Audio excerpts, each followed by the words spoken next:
Hello, Durud and Shalom. We be live. Hello, everybody. Welcome back to today's program. We have some updates on the negotiations.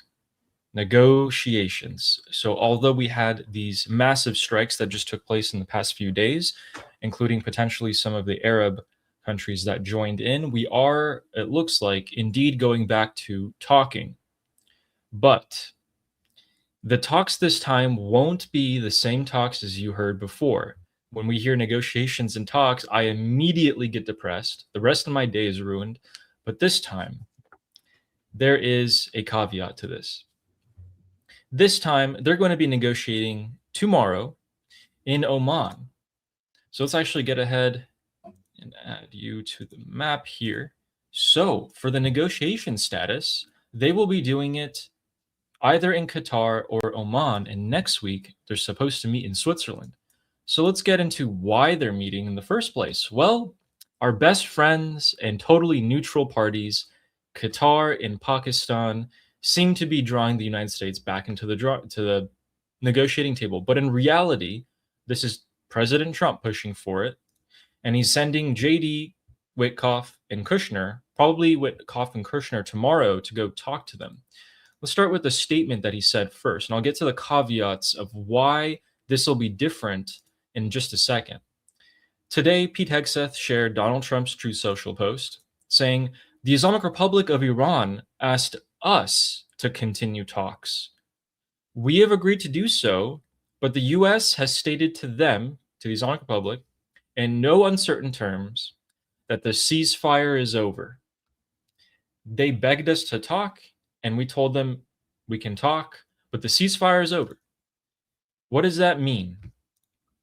On July 7th, 3 days ago, we saw that the oil waiver for the Islamic Republic to make money and subsequently buy U.S. wheat and beans was revoked. Then we see that the ceasefire is broken, but the MOU is still there. So what does this mean for us? We have some analysis by our really insightful Behnam Ben Talablu, and he's saying basically that in his mind, the US will only be done with the MOU if they restore the blockade, they add new sanctions, they keep on adding sanctions, or if they bring in a lot more military force, so the USS Boxer, if it arrives, if there's more aircraft that are arriving, because some of them have actually been rotating out. They've been on the deployment for a long time. The USS Abraham Lincoln has been deployed for over 7 months without porting once. So eventually, largely analysts are thinking that the USS Abraham Lincoln is eventually going to go back to port within a month or two from now. It kind of has to. So unless it keeps on getting resupplied by air. Now, the reason why these talks are different, is because you guys just heard the ceasefire is over, but there's new sanctions. So the Islamic Republic has new sanctions placed on it, and these are actually placed on certain individuals that are close to the supreme leader and other companies that are abroad. These companies move billions of dollars to the Islamic Republic. So this is a big move by Scott Bessent, and we'll show you guys what he said and why that's affecting this. Where is it? There it is, new sanctions by Scott Bessent. Here we are. So he had some pretty good wording today. So if you're an Iranian citizen or if you're an Iranian, this would particularly pertain to you. Bessent, in his gung-ho style, this guy looks like a supervillain. He acts like a supervillain, but he's very constrained. And he says, the so-called supreme leader is hiding and his regime's crumbling. We, the Treasury, are going to do everything we can to isolate that supreme Bring leader. it up. And Are you sure? Oh, is it not up? Oh, No, it's my not. bad. There it is. So, our dear Scott Bessent saying the supreme leader is hiding, he's nowhere to be found, the regime's crumbling, and we, the Treasury, are going to do everything we can to pound the supreme leader and the top leadership of the Islamic Republic in particular. What are we going to do with this money? We're going to keep it for the Iranian people. We will preserve the assets for the Iranian people. So that's great. That's beautiful to hear. And he's been saying that for a long time. He's one of those people who hasn't been changing his words. So who did they put sanctions on? The biggest sanction here is on a guy named Ali Ansari or Ansari. This guy is the one who managed, get this, he manages Mojtaba's global empire. So we know that Mojtaba Khamenei has this big global investment portfolio worth billions of dollars in real estate in London and other countries. It's over with. They know where that money's going. All of the people surrounding that team are done. The companies surrounding it are done. These companies move billions of dollars, are able to move billions of dollars into the Islamic Republic if they need to be. Not any longer. So these are new sanctions. This actually violates paragraph 9 of the MOU because it said no new sanctions. But who cares? The United States is the global superpower. What is the Islamic Republic going to do? It's not like they haven't broken the MOU every single day either. So we need to see more sanctions be put on a rolling basis towards the Islamic Republic. And to me and to Behnam Ben Talablu, that would mean the final decision done by Donald Trump to just finish them off. So again, we're looking at more sanctions, the blockade, or way more troops coming in. Looks like people in the chat actually recognize who this person is. So yeah, he's a big company in the United Arab Emirates. So do a lot of these people, actually. So these are multiple different people, multiple different companies, all slammed with sanctions. You know what that means? That means that Scott Bessent has been watching them for a long time. And he's identified that these people in particular, with proof, are tied to the supreme leader. And he's put pressure on the supreme leader and everyone around him in particular. That's one thing. The other thing is, we go back to the negotiation status, that we have a bit of piece of news coming out from CBS here. CBS is giving us an interesting little scoop. So this is being largely reported by multiple different people that senior US officials are reporting to CBS here. The Islamic Republic privately told Trump advisors, hey, yeah, shooting at the ships, that was our fault. We made a mistake. Okay, we made a mistake. We didn't mean to do that. It was a hardliner faction in the Islamic Republic who shot at the ships. It wasn't us who were talking to you. That is what we've been saying forever. We've been saying that Holy forever. crap, this is the guys. Look at this. This is what the Islamic Republic keeps telling. This is what they're doing. We know it. They're like, it's not us. We're negotiating. It's those other guys. They're the bad ones. It's not us. Don't punish us. Help us punish those other people. Like, we don't want to. We can't control everybody. Amazing. Exactly. This is exactly what we told you from the beginning they're gonna do, and that's what they're doing. Yes. Yes, we've been telling you guys this for a long time. And so the White House apparently told the negotiators, so like this would be like Ghalibaf, Arakchi, Pezeshkian type people in the Islamic Republic, hey, you say you made a mistake? Admit it. Come out and publicly say you made a mistake and that you violated the ceasefire. We want you to say it. And then after that, he told JD, yeah. Who's asking them to come public with this? The White House wants the regime to publicly acknowledge its mistake. Oh, this is big, guys. This is big. Is the monkey here? This is what the monkey said President Trump should do. Because this is what the Islamic Republic is trying to get away with. To come say to President Trump, like, hey, yeah, we surrender, we do what you want. Sorry about that thing. But then they go on state TV, they're like, we strong, fuck America. Oh, sorry, not swearing. F America, F Trump, all of that. Like, we strong, we humiliated them. And they need to do that to maintain their legitimacy. So Trump is like, you know what?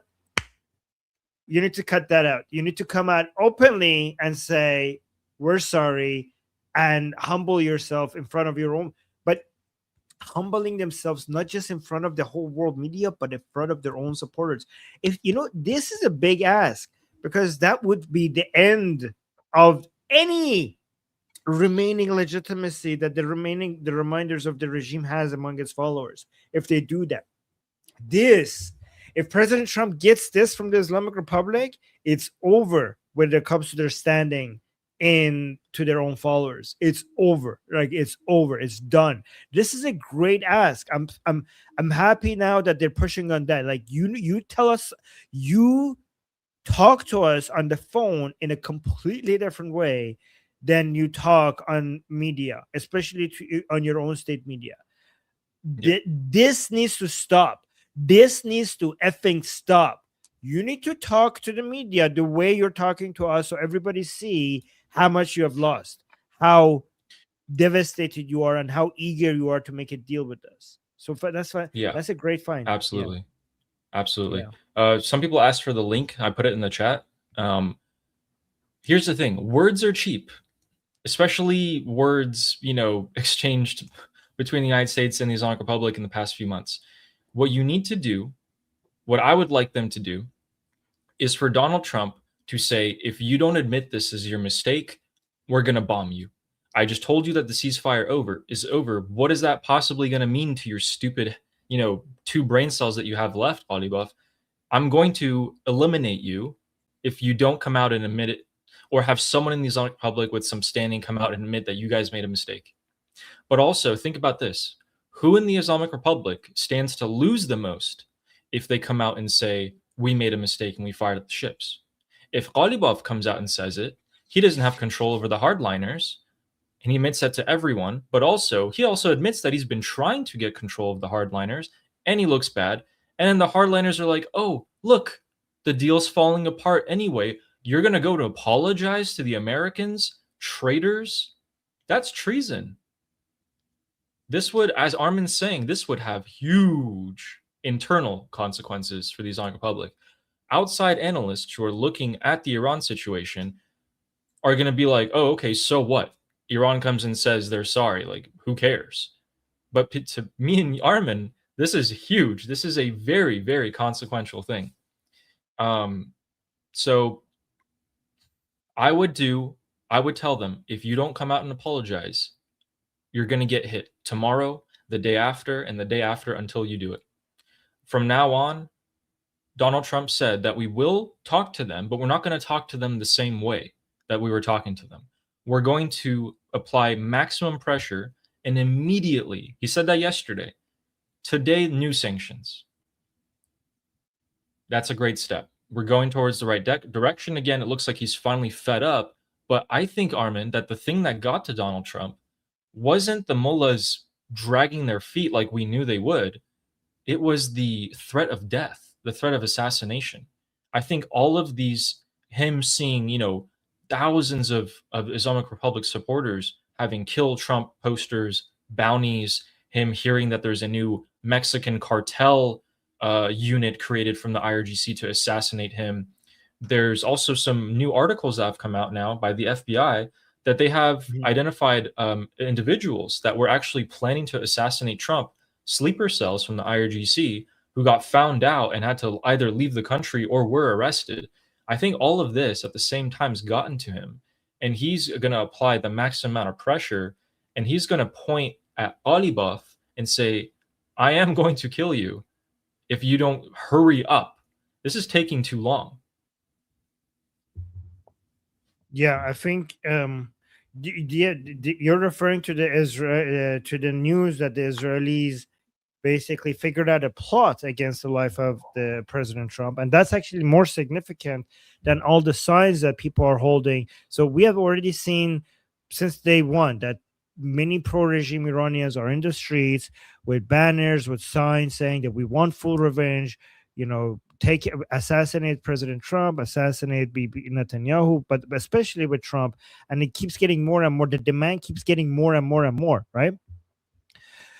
But again, that's just a wish. That's just a demand that the pro-regime people have for the regime. It's not an actual plan.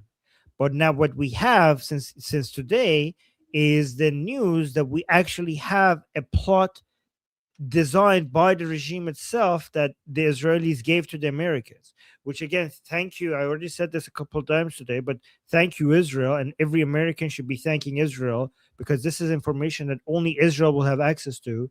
Because guys, I could guarantee you, within the room that they were making this plan, Israelis were sitting in that room, because Israel is in every important decision-making room within the Islamic Republic, because they have spies everywhere. They have infiltrated the Islamic Republic at the highest levels. This is a level of information that the Americans would not be able to gather themselves.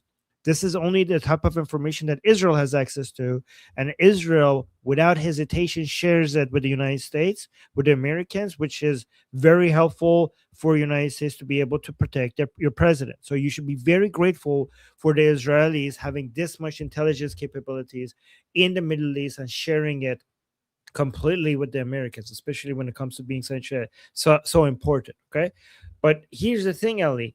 Why would the Islamic Republic even want to do that? Don't they know that if they're successful with this operation like this will just basically destroy them?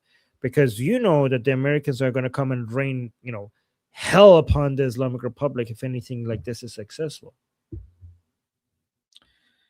I've asked you that same question, and the answer that we seem to come to oftentimes is that the Islamic Republic doesn't seem to have a choice, and it doesn't seem to be planning for more than 2 weeks out at any given time. They don't have any sort of grand plan. For those of you thinking that the Islamic Republic has a grand plan, let me ask you, did their grand plan lead them for 47 years to this point? Was this their grand plan for the currency of Iran to depreciate 98% in value over the past 47 years? Mismanagement, mass murder, genocide. The US to come and destroy their $2 trillion nuclear program, take away its missiles and proxies. Was that the grand plan? They don't have any sort of plan. They're trying to survive at this point. And much less, there's a couple factions and they're trying to survive against each other, much less the entirety of the Islamic Republic put together. I try to rack my brains into what they could possibly do, and I constantly come short at what a solution is for them.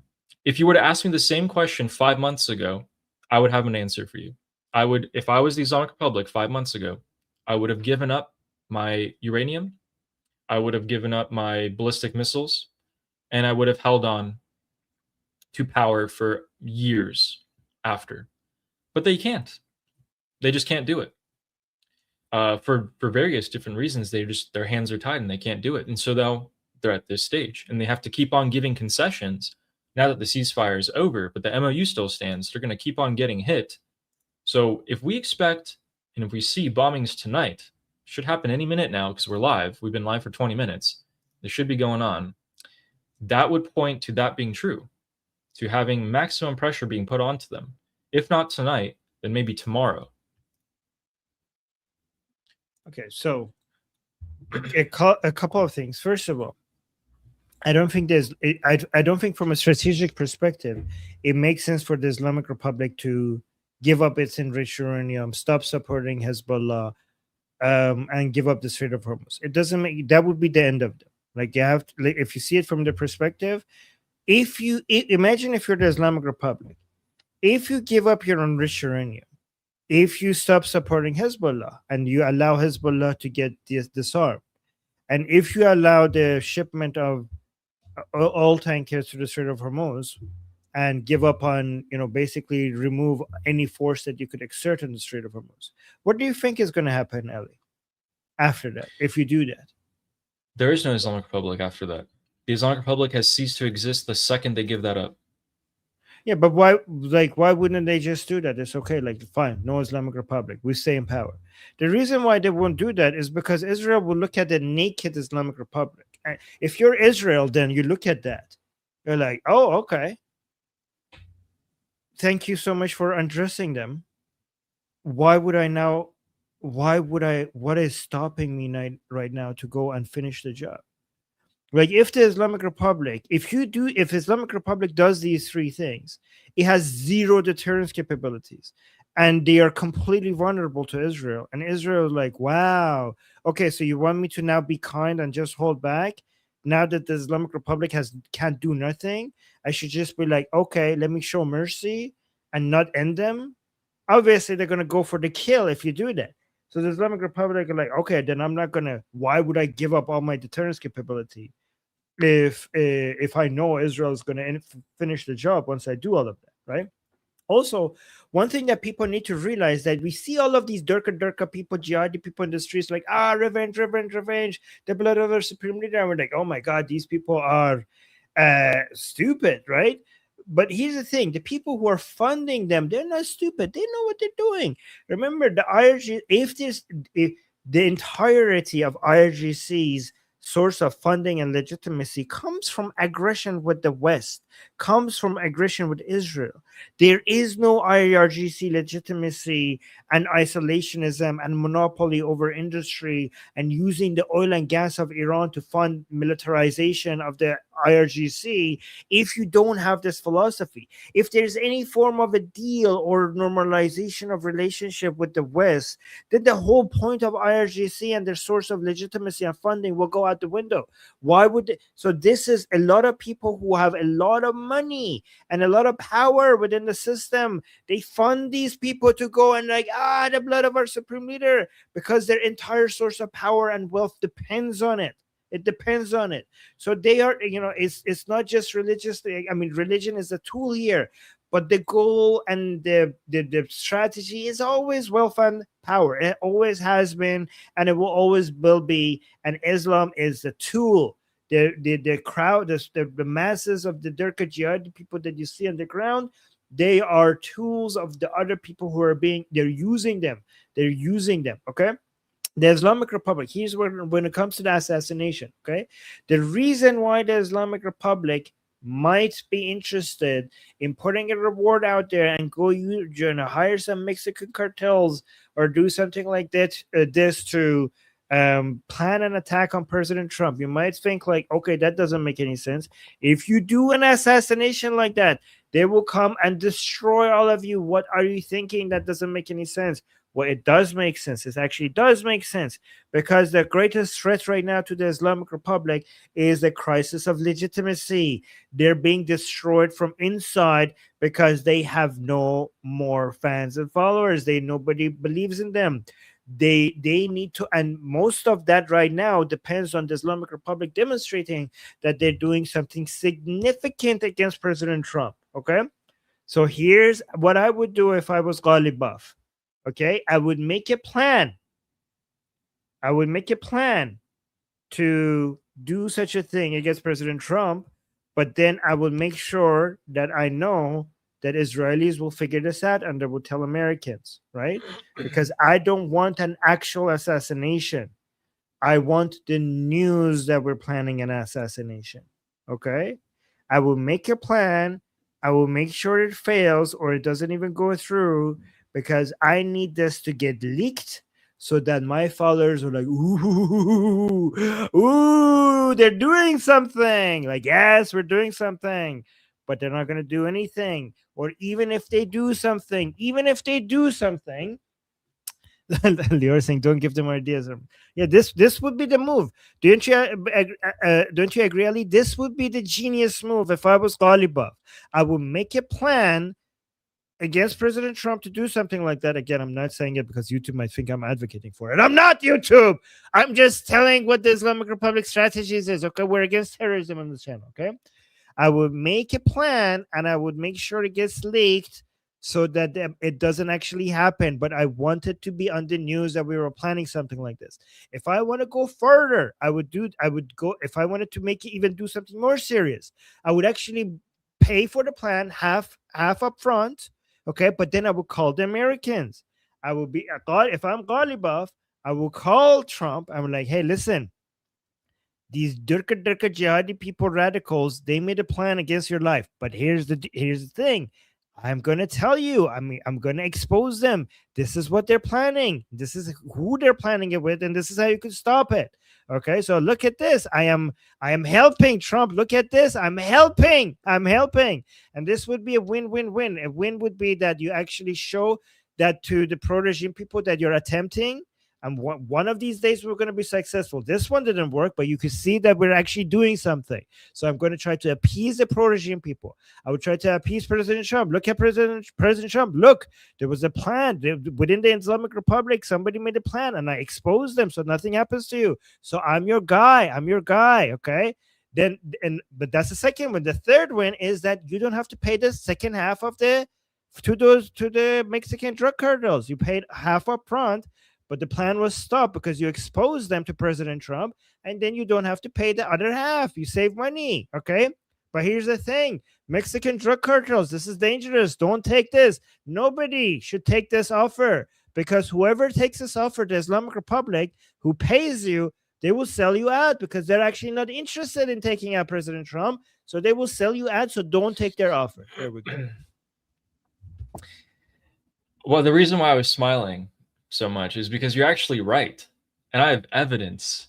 So today, what you've said is actually correct, which is the same thing that I was thinking. And so I have some evidence for you regarding this. So let's go to the map real quick. So let's go into Tehran and see what we heard come out of today. So today, Ghalibaf, let's start with Ghalibaf's statement, okay? So Ghalibaf, this guy, the guy on the right there, was meeting with, I think it was like Indonesia's something minister. And he said, in my view, only those who are prepared for war can negotiate with the US. Before this war, NATO believed they could force us to surrender in just a few days, but they realized that that was not possible. Then he actually went on to say that we have to hold on. We have to be resilient and hold on. So again, forget about the revenge on the supreme leader. Let's just hold on to this. And also, at the same time, this news came out. According to an Israeli government source, the assassination plot that the Israelis figured out to eliminate President Trump was orchestrated by IRGC General Ahmad Vahidi. Armin, who would it be really convenient for if Vahidi's the one orchestrating this, as you were just saying? I mean, if that is true, it would be very convenient for Ghalibaf to sell out. But what you just said, maybe it doesn't even have to be true. Maybe it just has to get out there that Vahidi, according to the Israelis, maybe Ghalibaf, leaks something out. Maybe the Israelis genuinely think it was Vahidi. It doesn't even matter if it's true or not, if he was actually planning. As long as Trump believes it, as long as the Israelis are telling Trump that Vahidi is the one that it was orchestrating this entire operation to assassinate President Trump, that's it. And then you can, you as Ghalibaf are going to eliminate your biggest rival, who is Vahidi. Who's the source of Who's the source of this news that this was Vahidi? An Israeli source. They didn't say. Okay, so we don't. Okay, but who's the source that says that this is an Israeli source? Because we have to be the careful. Source for that is this person. Yeah, I don't know if that's we shouldn't trust that. Yeah. But even if it's, listen, is it far-fetched? Is it a reach, in your opinion? Yeah, we don't. I mean, it's possible. It's definitely possible. So this would definitely support what you were saying, and it would be in Ghalibaf's best interest if it's true that he was apologizing to the U.S. saying, hey, man, I can't control the hardliners here, the guy on the right there, then why not just say, get rid of them? They were trying to kill you, and they're hitting the ships. Could be a good idea to take them out if we do strikes. So that's just one theory. Here's the thing, though. Here's the thing. I don't think Ghalibaf can successfully misrepresent what's happening within the Islamic Republic to President Trump.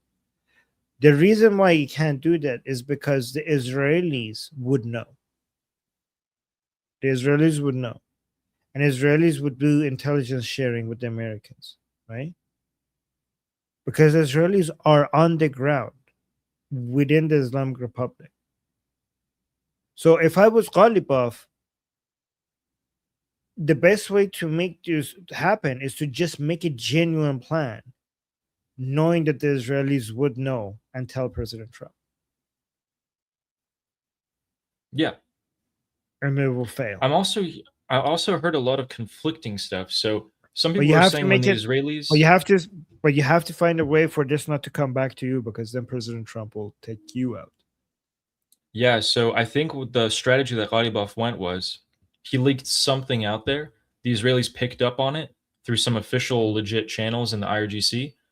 But then when I deep dove and found out what did the Israelis actually discover on the assassination plot, it turns out that the Israelis admitted the data that they had, the information was actually not much. They didn't know anything other than that there was an assassination plot, like a real one. That's it. That's all they knew. They actually didn't know for sure who it was. They didn't know any other Yeah. details of where it would happen or anything like that. They just told Trump that there was one. And that, I Yeah. think, actually spooked him a little bit.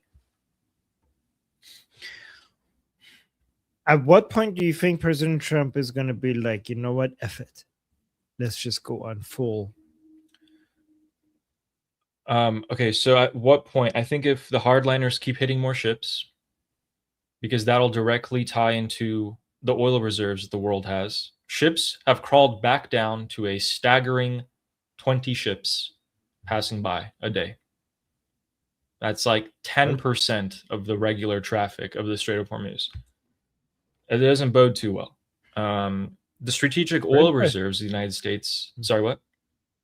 Why are the Brent prices are still very low though? It's still like, with all of this, Yeah, we're still so below 80. We're still so below 80. I have an Did you put a explanation count for here, by that. the way? So I did, yes. Okay. Yes. Because people were So I actually have an confused. explanation for that. So if we go down into Iraq, guys, last a few days ago, sorry, where am I lost? If we go back a few days ago on our stream, we told you that Saudi Arabia massively lowered their prices of oil.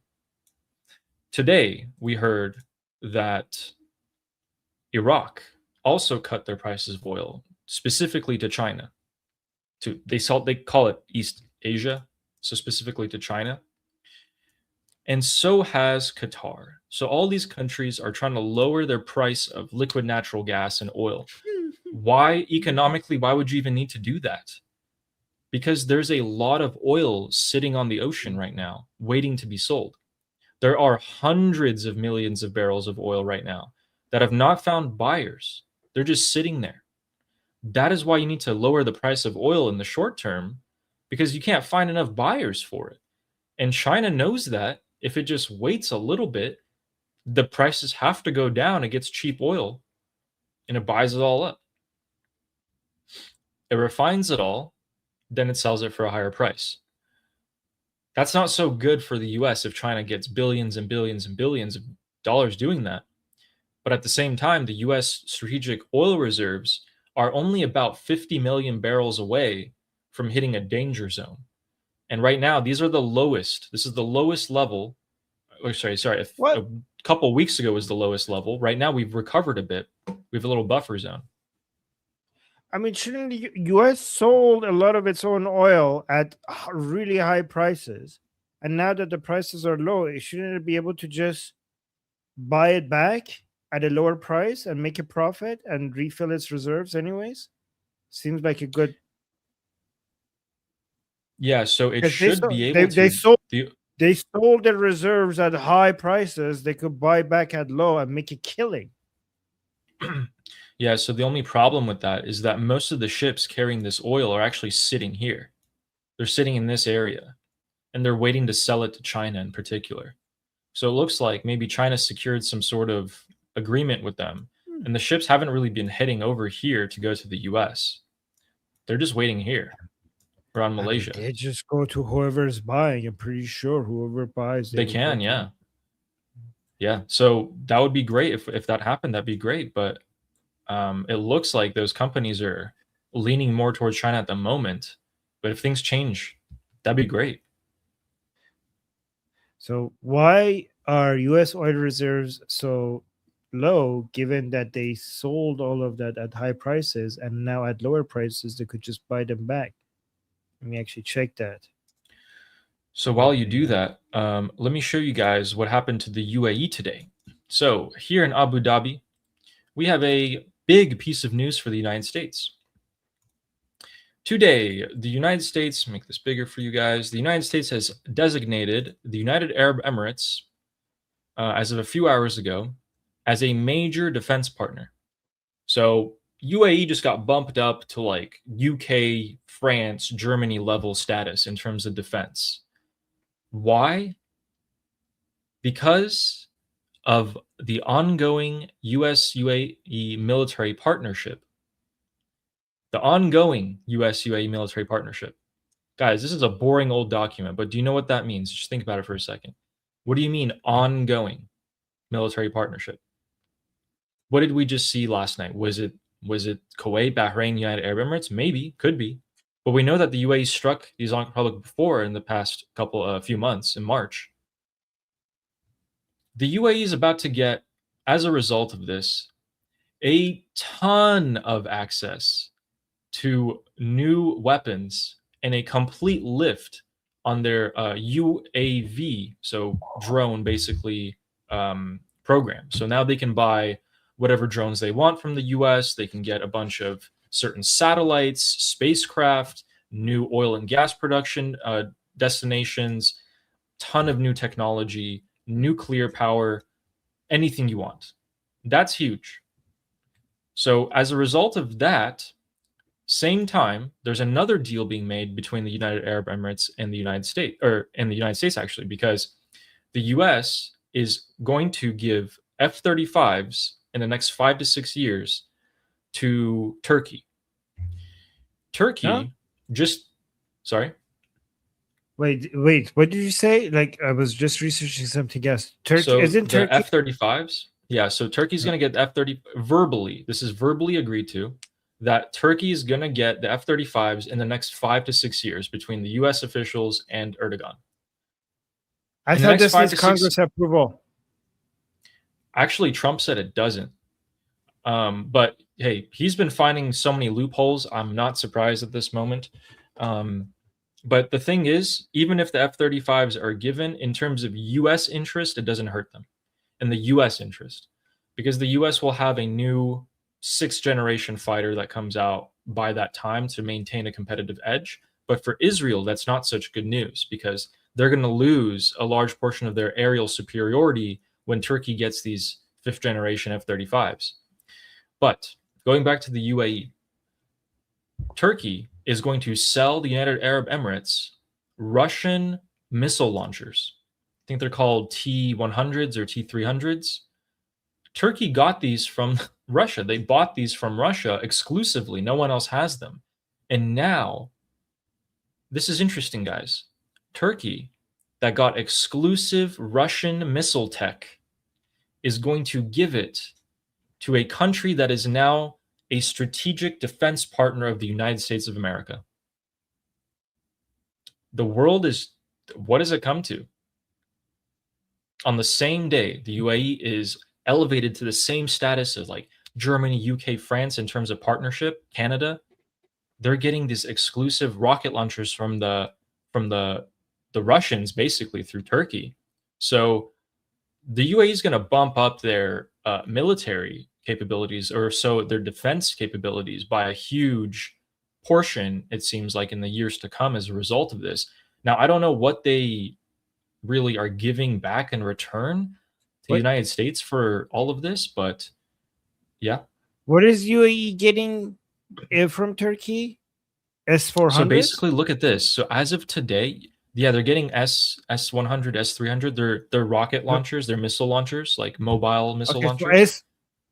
So S-300 is too old. That's what the Islamic Republic has. Are we talking about S-400s? That's their air defense. It might be the 400s. It's here. Let's so S-300s are last generation. That's what the Islamic Republic has. S-400s, yeah, so it's S-400s. S-400s. Okay. S-400s is the most. It's the latest generation of air defense that Russia has to offer. So you're saying UAE is getting S-400s? Yes. UAE is going to, so Turkey said that if the sanctions on us are lifted so we can get the F-35s, we'll give the S-400s to UAE. We'll sell it to them. We sell it? Yeah. Well, yeah, of course. Okay, regarding So yeah, F-35s, let me read this. Okay, President Trump recently suggested he will unilaterally lift sanctions and consider selling F-35s to Turkey, making it sound like an executive decision, though he didn't explicitly deny needing Congress. However, federal laws like the NDAA and the Arms Export Control Act dictate that Turkey cannot receive the jets while they own Russian missile systems, meaning Congress has the ultimate authority to approve. Okay, so them giving this to UAE will mean that they can get the F-35s, because yes, the reason why Congress would block this is because Turkey has Russian S-400s. So Turkey is going to be able exactly, to get around that and get Congress approval by giving up its S-400s to UAE. exactly. So they don't need Congress approval. They can sell the launchers to UAE, which just became a major ally of the United States. And this seems to be the agreement. I'm just wondering, or this seems to be the agreement between Turkey, the US, and UAE. My question is, what did the UAE give? What is their role? Are they promising a Money. service? Are they giving up Oh, they're buying it. They're money? giving money. Yeah, money. Well, They're of course buying it. they're buying it, but it's not like, the hundreds of millions are going to be something that the US needed. It's They needed something for the UAE to do, for them to elevate the UAE to such a strong extent. It could be rewarding them I mean, for the UAE is Abraham Accords. cooperating. Is like they're part of the Abraham Accord. They're like cozying up with Israel. So that's why I think they're getting like that's what's happening. Like Yeah.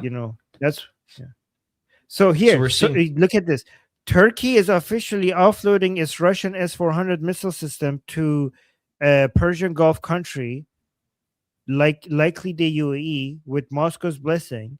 This strategic transfer fulfilled the strict legal requirements of U.S. law, ensuring Turkey no longer possesses the controversial weapons and paving the way for the U.S. to lift sanctions and sell them F-35 jets. That's how they're going to get Congress's approval. There we go. So Okay, so this is bad news because now we're talking about a Turkey that has F-35s. That's not good. so it's bad news for Israel. It's good news for the U.S. It's generally bad news for everyone in the Middle East. It only serves the U.S. interest here. Wait, how does this serve the U.S. interest? So Turkey is one of the few countries that could come to Putin's aid in any sort of way, and it's also close there. And they have helped the Russian Federation in some back channels for a long time.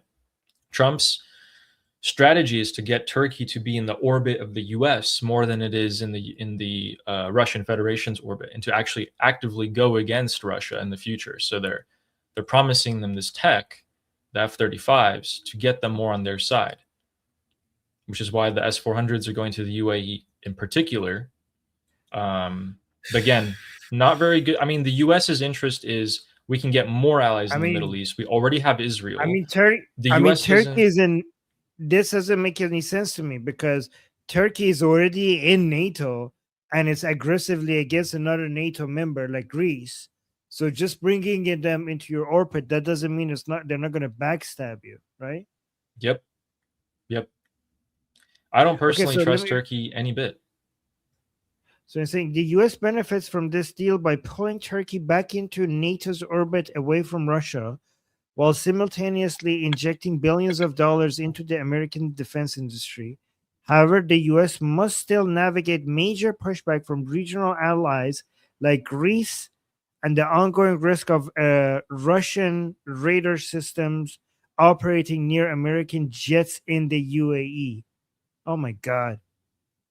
Trading the Yep. S-400 for F-35 secure Turkey as a heavily armed Western ally, but it threatens to create new regional tensions in the Middle East and the Mediterranean. God damn it. God damn it. US benefits, they get a closer ally in the Middle East. Everyone in the Middle East suffers, including Israel. But the US has Israel as an ally. Now they'll just get Turkey as a closer ally. Doesn't hurt them. They will also have leverage over Israel because they're not completely relying on Israel in the Middle East. And which is why Netanyahu came out yesterday at the Air Force Academy graduation and gave a speech saying, the next 10 years, we're going to have our own weapons and industrial industry for war. We're going to bump up our munitions productions, make our own weapons, make the IDF bigger, etc. He's preparing for this. He knew that this would happen. It looks like, a couple days, maybe a couple weeks before it happened, because we got the news today that the UAE is doing this, that Turkey's selling, and all of that. So, of course, BB knew before. Of course. Having S-400s in the UAE means like the Russians have to service it. That means that the Russians will have radar information around that entire area, which is another bad thing. That actually could be very true because these S-400s are unused. So it's not like Turkey had the personnel to or maybe they do. I don't know. Here's good news. I have good news. Here, look at this. Despite the proposed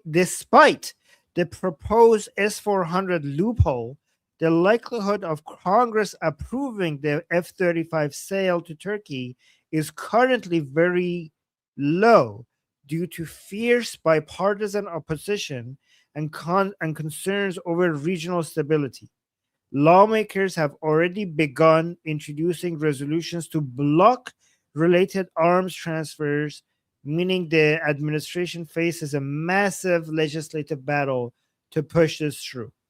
So even without the S-400s in their hand, the Congress is going to be like, yeah, we don't like Turkey getting F-35s. So this is what Texas was saying in that chat. Yeah. I personally think that Trump's going to push hard for it. I do think Turkey's going to get the F-35s. I think to even out that playing field, though, even though technically Turkey getting the F-35s is evening it out, I think that Israel, when the next generation fighter comes out, will receive a similar model like the F-35. It's like A1. I don't know. I'm sorry, guys. I'm not good with the names of this different tech, but Israel has a slightly worse version of the F-35. The US has the best version. The next generation fighter jet comes out, Israel's going to get the same thing, just a little bit worse. Turkey's not going to get the new one. It makes sense for me, if I'm the head of the US and I'm planning long term, it makes sense for me to do that. Israel's a closer ally. I pulled Turkey closer to me instead of Russia. Ukraine finishes off Russia. We're chilling. We go focus on China.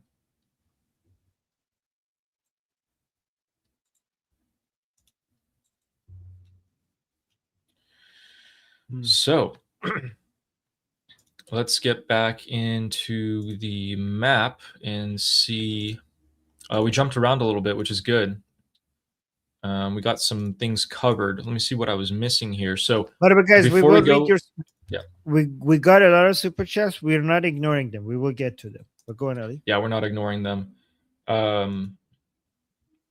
Okay, so before we get into the internal politics of the Islamic Republic, we'll read the super chats, and before that, I need you guys to see what is going on with the United States Navy. Okay, this is what's going on. Take a look at this image and make it bigger. You guys might want to look at this. This is the southern coast of Iran. This is the Gulf of Oman, the Arabian Gulf, ties into the Persian Gulf, all that. These are the two U.S. carriers, the USS Abraham Lincoln, the USS George H.W. Bush. They're roughly 150-ish miles, 180-ish miles off the coast of the Islamic Republic. But they're positioned again, and actually the USS Abraham Lincoln is literally doing donuts. I'm not even kidding you. They're doing donuts in a circle. Caught on satellite, caught on camera. I'm not just saying that. But they're positioning themselves to reinstate the blockade. If the blockade is reinstated, the MOU is over with. But it hasn't been reinstated yet. Trump's patience is very, very low, and he has given the order for the ships to position themselves to reinstate the blockade. We just have to wait for him to actually give the final order and we can know that the MOU is done with. I'm looking forward to that day. Yeah, that And would be other. I mean, isn't the MOU already over? No, actually, the ceasefire is over. The MOU is still going. Oh. Yeah. Isn't the point Trump's of the words, not mine. yeah, okay, but isn't the point of MOU to have a ceasefire?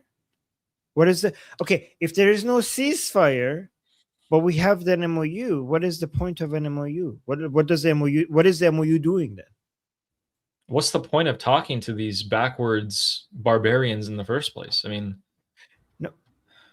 But what is the MOU doing? If anything, no, I understand. Yeah. I'm completely with you. It's just a farce. Why are you? The ceasefire is over, but like, let's still talk. Wait, didn't you ceasefire to talk? So what do you mean the ceasefire is over and you're? I mean, still to be fair talking? to President Trump, he did put talks in quotations. You saw that post. Did you see the quote? Those are the most important air quotes, quotations in history. It's like good talk. Yes. Yeah. So for those of you asking, how do I know the MOU isn't over? It's because tomorrow JD, Wyckoff, and Kushner are going to meet Arachi, and they're going to talk in Oman. That's the plan. No, they're not going to. No, Ali. No. Let's be accurate here. They're not going to talk. They're going to talk. Okay, let's be accurate. President, talk. Okay. Absolutely. Yes. I just want to. I don't know. Can't there be like there must be a lot of yelling, There's no physical fights that break out. It's. Ooh, I have physical fights. Do you want physical fights? Yeah, right before we get there, the last piece of news that's tied into this is that guys, grain of salt, this is Axios. Axios is quoting a senior U.S. official in the White House today who has been saying there are plans now that are ready if an agreement isn't reached with the Islamic Republic. So if we don't talk about the nuclear, which apparently they're going to now, they're going to push for it super hard. There's plans ready to us. So again, doesn't really mean much. It's coming from Axios. We've heard it before, but I just want to remind you guys of the thought of it. So what did you have? Physical fights? Oh, well, it's a bit physical. We're getting more physical. So here, let's get physical. Okay, so this was last night was the last night of the funeral, right? The day that they buried. Sorry, can I ask? Is this the fist fight that broke out on stage? No, that's something else. Okay. That's the second video I have. Okay. Okay, perfect. Look at this. Okay. So it's kind of small. So there's a red line around here. And this, by the way, this is from media from inside Iran. Okay. This is like the so-called reformist media. Okay. But watch this.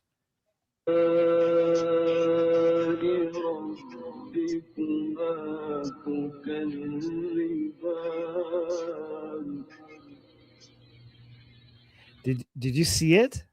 No, I think it's too small.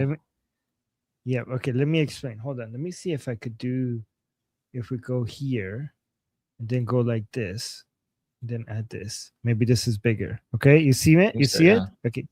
Okay, you guys could hear us, right? Okay, here. Okay, so let me explain. You see this guy over here? This guy over here, okay? He's raising his fist and he's chanting, okay? Somebody shows up. You saw he put his hand down and he puts his hand on his mouth. Make him shut. Like this security shows up and takes him out and he blocks his mouth. You see? So there's the guy with his arm up chanting. And you know what these are? You see, this is at Ali Khamenei's funeral. You guys can see it, right? Okay, you see this guy? You see somebody comes in? Oh my God, here, let me show you. Is that a plainclothes? No, that's security. The security comes, puts his hands on his mouth, and pushes them back. Oh, see? Fine Stars is saying it. Oh shit. He was chanting against Ghalibaf and Pezeshkian and stuff like that. Right? So this is not allowed. Okay, you see the censoring? Okay, you guys Great. saw what I yeah. Okay, They so used to there's do that that. to us. Yes. So basically, deaf to the appeasers, deaf to the compromisers kind of chant. That's what was being silenced during Ali Khamenei's funeral. But, but while the Ali Khamenei's um, funeral was being broadcasted live on TV, something happened that it couldn't be censored anymore. Okay, look at this. This was being played live on state TV and the last day of Ali Khamenei's funeral in Mashhad. And then something, well, the guy, you have the religious vocalist basically saying their nonsense, and then somebody comes and grabs the microphone. Okay. And then something happens. So let me play this. So,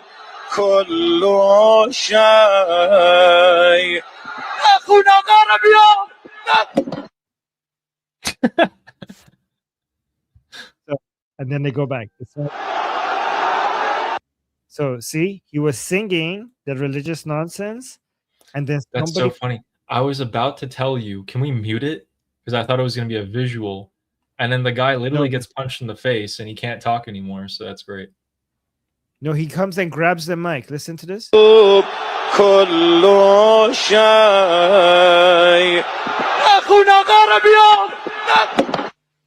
you know what he's saying? Did he say Azman Aqab Bion? No, he says Nakhun agha ro biyar. Nakhun agha ro biyar. So he's crying. So one of these Durka jihadi people during Ali Khamenei's funeral comes and grabs the microphone, and he says in a crying voice, and this was broadcasted on state TV in Iran. He says, Nakhun agha ro biyar, which is crying like, stop singing, bring our Lord. Bring our, like, where is Mushtaba basically? Bring Mushtaba. Right? He's dead too. Where he's like, stop singing, just bring our Lord here. Like, listen, guys, listen. We were playing this on our Persian show to Iranians, and we played this so many times because this is one of those people who celebrates our death. And look at the way that they're crying. Look at the devastation in his voice for not seeing Mushtaba. This guy wants to see Mushtaba. He's like, he's saying, where is Mushtaba? Just bring him here. Stop singing. Bring Mushtaba to us. Bring our Lord. Yeah, cry harder, Durka. Exactly. Listen to this.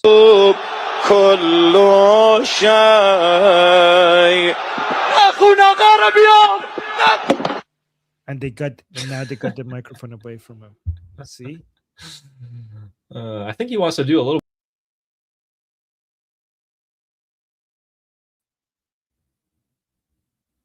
Okay, what did you say? I think he wants to do a little bit more than just see Mushtaba, it sounds like. Yeah. It's like, bring Mushtaba, bring him, bring my supreme leader. Where is he? Apparently, that was holding it back. But that level of this, but that was the voice of many of these pro-regime people. They are so lost. They have no supreme leader. There is no supreme leader, and they don't know who to believe anymore. Guys, when Ali Khamenei these people, let me tell you how devastating this is for these people, okay? When Ali Khamenei was alive, everybody in their mind, this person is yapping, that person is yapping. We don't know what to believe. Everybody is saying something. But then Ali Khamenei will come and give us a sermon, and they will all be like, okay, that's what we have to believe. We now thank you for having us. We're so grateful to have a supreme leader, because when in doubt, look at what our Lord is saying. Look at what Agha is saying, right? Now they're lost. They're completely lost. They don't know what's happening. They don't have a supreme leader to come and tell them that it's going to be okay, that this is what's happening. This is what you're supposed to believe. They're kind of like a sheep without a shepherd.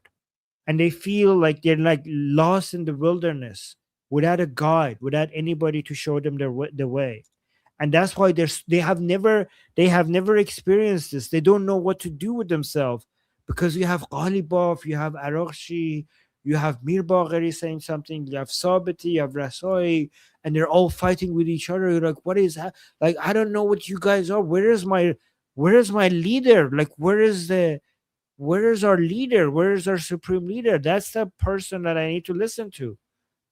And they very much feel like they're just been like just like sheep just left in the middle of the wilderness without anybody to tell them which direction to go. So people of the Paidari camp, Sabiti and Jalili, have come out and said things. Also, the grandson of the first supreme leader has also come out and said things. But not all of this is helping Ghalibaf. It's not helping these Durka supporters. So let me show you this video, Armin, about what Jalili was saying today. Last night in Mashhad. After the funeral was over, he went and had a speech. What could this mean? Let me stream this for you. There it is. So guys, we're about to get some interpretation on where the regime supporters are going to be directed to. Where are all these couple million super Durka people? What are they going to be told?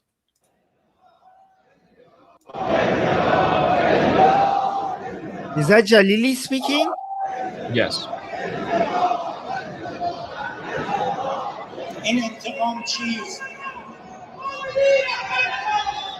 So pause. So everybody, guys, Jalili is the most important politician within the Paidari camp. So the people who are here, they're hoping Jalili will tell them like, yes, we're going to go for full revenge. And what they're chanting right now is like, they're saying, what is our chant? Revenge. What is our chant? Revenge. So now...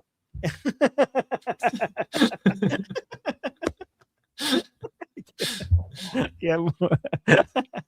Okay, Ali, you should do more Durka, but I want to see the Durka version of Ali. Yeah. Okay. So now we'll see what Jalili is going to say about revenge. The revenge.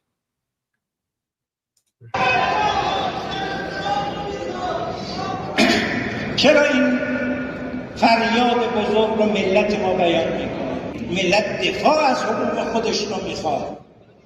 اگر شما میگویید ما باید فلان حقوقمون بکنن، اموالمون آزاد کنیم، بزرگترین دارایی ملت ما رهبری عزیزش بود.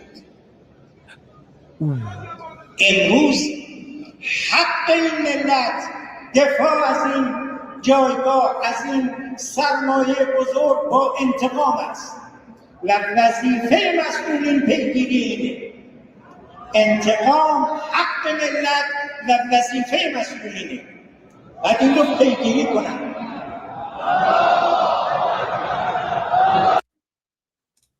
Wow. Okay, so he's pouring gasoline on fire. He's not supposed to be doing. I mean, he's kind of not supposed to be doing that, and he kind of is supposed to be doing it. So, guys, he's saying that it is the response. This is the right of the people to want revenge, and it's the responsibility of the officials to get revenge. So he's doubling down on needing revenge for the killing of Ali Khamenei. So this is the main, guys. The entirety of the internal politics of the Islamic Republic has now been focused on revenge for Ali Khamenei. So a lot of the focus is now moving. Just a few weeks ago, most of these focus was like, don't let go of the Strait of Hormuz, don't abandon Hezbollah in Lebanon. Now the main conversation is putting pressure on the Ghalibaf camp when it comes to with demanding them that they get revenge. Here's the interesting part, guys. I know I hate I hate these people's guts. I hate listening to them, but I have one clip that I need Armin to listen to, and it's just 1 minute. I'm really sorry in advance. Can I not share media player? So, guys, Jalili hasn't been bought out by Ghalibaf yet. We'll see. That is, guys, everything is now within the Islamic Republic among the pro-regime Iranians is now divided on should we get revenge now or should we get revenge later, right? So nobody is saying we shouldn't get revenge, but the Ghalibaf camp is like, guys, one day, inshallah, one day we will get revenge, right? But not now. You have to be patient. But then the other camp is like, screw you. They killed our supreme leader. If you don't come up with a great response now, then you're the enemy. Yeah. So listen to this.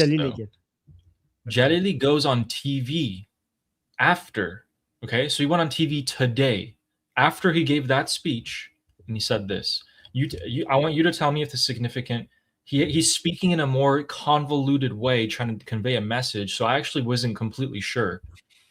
دنیا اذعان دارد باطل ترین جبهه در برابر ایران ایستاده، در برابر جبهه حق ایران. اینجا چه چیز نقطه پیروزی است؟ چه چیز پیروزی رو رقم میزند؟ اون تاباوری است که ملت ما با همه توان نشون داده. تاباوری شاید اگر بخوایم تعبیر قرآنیشو بیان کنیم اون صبره.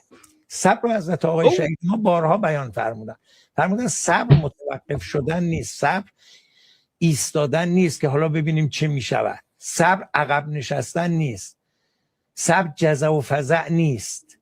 این رو حضرت امام در کتاب عقل و جهل بیان میفرمایند، میگن صبر از جنود عقل، جزع و فزع از جنود جهله.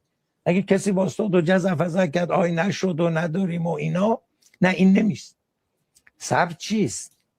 حضرت آقا ترجمه فارسی که بیان میفرمودن آقای شهید این بود که صبر یعنی خسته نشدن. ملت ما امروز اینو داره نشون میده. شما تو همین یه هفته گذشته ببینید دنیا از آن. Ladies and gentlemen, they got him. Ghalibaf got him. Oh my god. Oh my god. And I labeled why is that doing that? Okay. It's over. So guys, Ghalibaf is taking over. They got him. So that's why I labeled this Jalili plays two sides, and I had to download that video. Actually took me a while to get to because I had to go to like Islamic Republic state media websites. I had to like try and clip stuff. But let me explain to people though. Yeah, guys, let Armin explain. Please listen to this.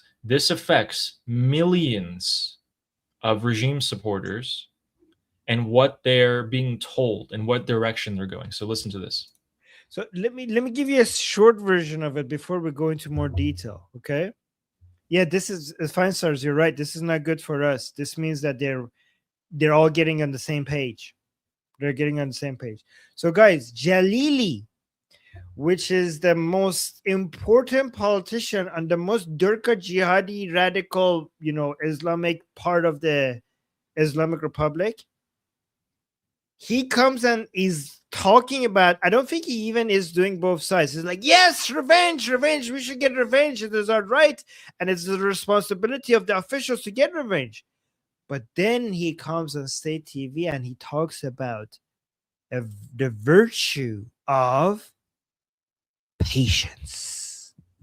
Ooh, guys, what does patience mean in the chat? Patience means like we're not gonna do shit. Sorry, I don't want to the supreme leader. Patience means like we're not gonna do anything.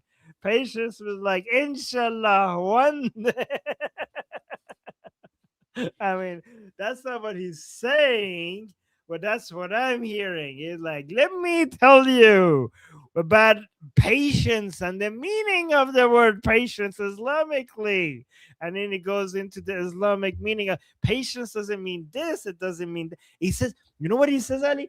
He says, patience doesn't mean nagging about why this is not happening here, this is not happening over there, about like not having hope. Patience is about the wisdom of having the tolerance to keep going and being strong. So basically means that you need to stay strong for a long time, even if nothing happens. Nothing happens. And Armin, This to me, Who is the first guy to say translation that? is that. To me, the translation of all of this is like, we're not gonna get revenge for the supreme leader anytime soon. That's what he's saying. Yeah. And Armin, who was saying that first? Who was saying that first? Ghalibaf. Ghalibaf. Ooh, you're right. This is basically, he's sounding a lot like Ghalibaf now. Everybody is sounding like Ghalibaf. They're submitting to they're trying to submit to the Americans. Wow. Not even 24 hours before. Flying so close to the sun. Hopefully one day his wings will burn out and fall, but he's really high up there right now. So slowly, and I was saying this a few weeks ago, slowly Ghalibaf, by becoming the person at the top, is actually making people rely on him, because his statements are so like 180 degrees different than before. All of these people, like the Paidaris and other factions, are having to change their words that they've never would have said before. And now that they're changing their words and all relying on Ghalibaf has to take the wheel and he has to direct everyone. That's a point of weakness for all of this to be concentrated in one man. But also, isn't it interesting that in Mashhad, in the religious mosque, he's saying that, and then boom, goes on state media, not even 24 hours later. Is that a contradiction? He's like, yes, let's be angry. Let's get, he's redirecting the anger. And he's, what he's doing is like, yes, guys, I'm angry like you too. We should get revenge. Also, we should be patient. And we should be continuously be this angry for the next couple of years, because this might take longer than you think. But yes, revenge. Even if it takes 10 years. But yes, for sure, revenge. So, yes. Oh, my God. So he wants to act like he's not being moderate. Well, like he doesn't want to act like, yes, he tries to show to them that I am as aggressively pro-revenge as you guys, okay? And guys, this might take longer than we think. That's what he's doing. Amazing. Look at what Sabati's saying, another member of the Paidari camp. Okay, Ali, you need to send me these. These are good for Ali. Okay. Really, first of all, fantastic job. Fantastic job. Good finds. Okay, what is Sabati saying? Kill Trump. Kill him now. Do it. Let me read it. یکی از طرح‌های خوبی که توسط نمایندگان در سیستم مجلس ثبت شده تا به قانون تبدیل شود، طرح انتقام از ترامپ و سایر سران جنایتکار آمریکای رژیم صهیونیستی است. امیدوارم طبق وعده‌ای که داده شده از این هفته مجلس کارش رو شروع کنه و این طرح مهم جزو اولویت‌های دستور کار مجلس پس از 5 ماه تعطیلی. Oh my God! Let's vote on it. Let's vote it's on like it. they're passing a law. They're like, oh, we now have a suggestion for a law to be passed for getting revenge from Trump. So, guys, this is going into a bureaucratic process of like, guys. So he's saying like, guys, we have a good plan here for the members of parliament to pass a law for getting revenge from Trump and other criminals of the United States and the Zionist regime. I'm hoping that based on the promises that have been made from this week, the parliament starts working on this plan, of this important plan, and prioritize this as part of the, so the parliament is opening up after 5 months of it being closed. So he's hoping that as soon as the parliament is open, this becomes one of the priorities to pass a law to get revenge for President Trump. Okay, so they're gonna, this is turning into a bureaucratic process. So instead of throwing bullet, instead of like basically going out for revenge, they're going to basically be sitting around and talking about it and vote on it and pass resolutions on it. and they're gonna keep people busy, guys. Like, look, like, where's our revenge, guys? We're talking, we're passing laws. Look at this, is important. We're making progress. Was it Look this at piece this of paper? Was it that file? Yes, we I have don't know where it papers. We was. have a resolution. We have a It's statement somewhere over here. We're moving so much. Like, this is the revenge that you were hoping for, right? That's what they're doing. Oh my god. So they want to. So this is Sabati, a member of parliament and an influential figure in the Paidari camp, from the same guy that we just saw, and he is pushing along the same narrative. Let's just bury. So the people want revenge on the supreme leader. Okay, let's do it. Let's just bury it under a mountain of paperwork and voting and bureaucracy and all of that, so we can say that we're working on it, but it's never going to go anywhere. Forget about it. Yes, we're doing something, guys. You want revenge? We passed the resolution! Yay! But then we have this expired, fossilized, decaying, decrepit, backwards barbarian. So this is the grandson of the first supreme leader of the Islamic Republic, Khomeini. He had a speech today in Qom, which is the religious capital of Iran. And he said, those who chant death to America and demand vengeance for the blood of the supreme leader shouldn't be labeled as extremists. Our zeal, our religious fervor shouldn't allow us to sit at homes and do nothing when Trump lives and walks and laughs. Anyone in the Islamic Republic, any of you officials, any of you who don't think that avenging the supreme leader should happen must question their own conscience. Could this be the mullahs, the religious class, not being on board? The political class looks like they're on board with Ghalibaf. The mullah class, the turbans, seem to be dragging their feet. This guy should know better than saying that, if he's Khomeini's grandson, in my opinion. What do you think? Wait, so Ali Khomeini, the grandson of the founders, said during his speech at the Shrine of Fatwa, those who chant death to America and demand vengeance for the blood of their leader should not be labeled as extremists. I mean, this is just a nonsense that just people say. Like, this is just a standard thing. Can we write off the mullahs finally? Can we write off the turban class? Because right now they have the least amount of power they've ever had. So the turban class, here's the thing, the turban class is not an actual turban class. When we talk about the turbans, we're talking about the people within the Beit Rabari, the office of the supreme leadership, whether they have a turban or not. If you have a turban, it doesn't necessarily show which one of these segments of the Islamic Republic you belong to, right? Because you could have a turban on and be like, I don't know, you could be like Rasoi, which is part of the Paidari camp, or you could have a turban and you could be like Rouhani, who is part of the so-called reformers camp. And like Rasoi, which is part of the Paidari camp, is completely at the opposite end of somebody like Rouhani, and they both have turbans. So having a turban doesn't make you part of the same camp. When we were categorizing different parts of the Islamic Republic, we called the Supreme Leadership Office the turbans because we're talking about the top turban, which is the Supreme Leader. But you could be a turban wearing part of the Paidari camp. You could be a turban wearing part of the Supreme Leadership Office. You could be turban wearing and be part of IRGC, like Taib, for example, Saint Taib. You could be turban wearing and part of the suits, even, right? Even though you wear a turban, you could be a turban wearing and part of the so-called reformers camp. So turban wearing people come in all sorts of sects or camps, right? Let's go with the religious leaders.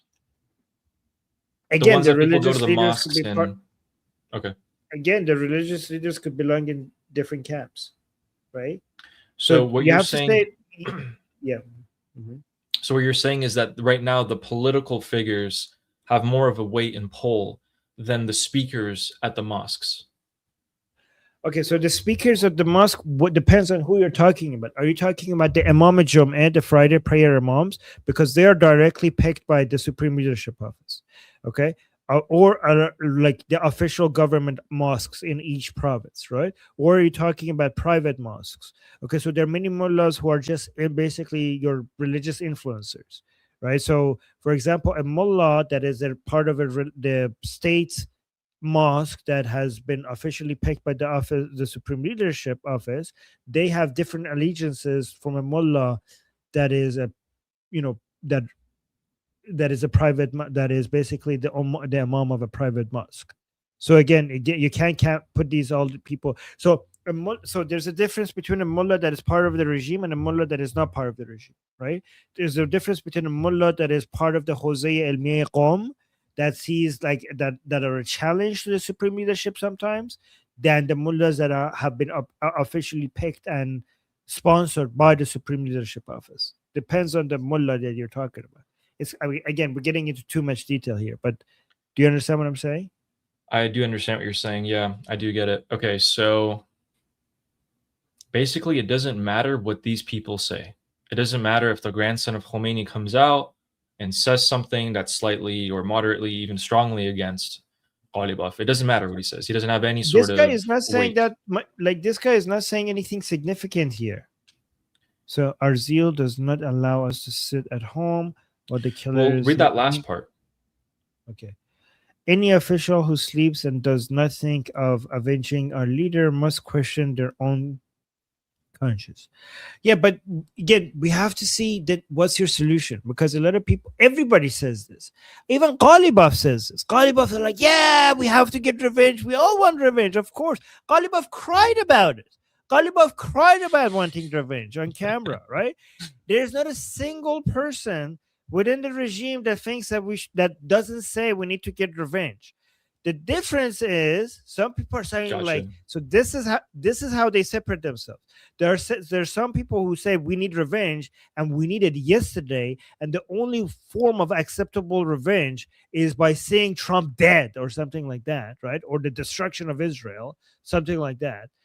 And then there are other people that say, yes, we need revenge. And inshallah, one day this will happen. And we need to be planning this. And this will be a long-term plan, right? So this is the division. But nobody, like almost nobody is coming out and saying we shouldn't want revenge. That's the distinction here, right? Yeah, I understand. I understand that much better now.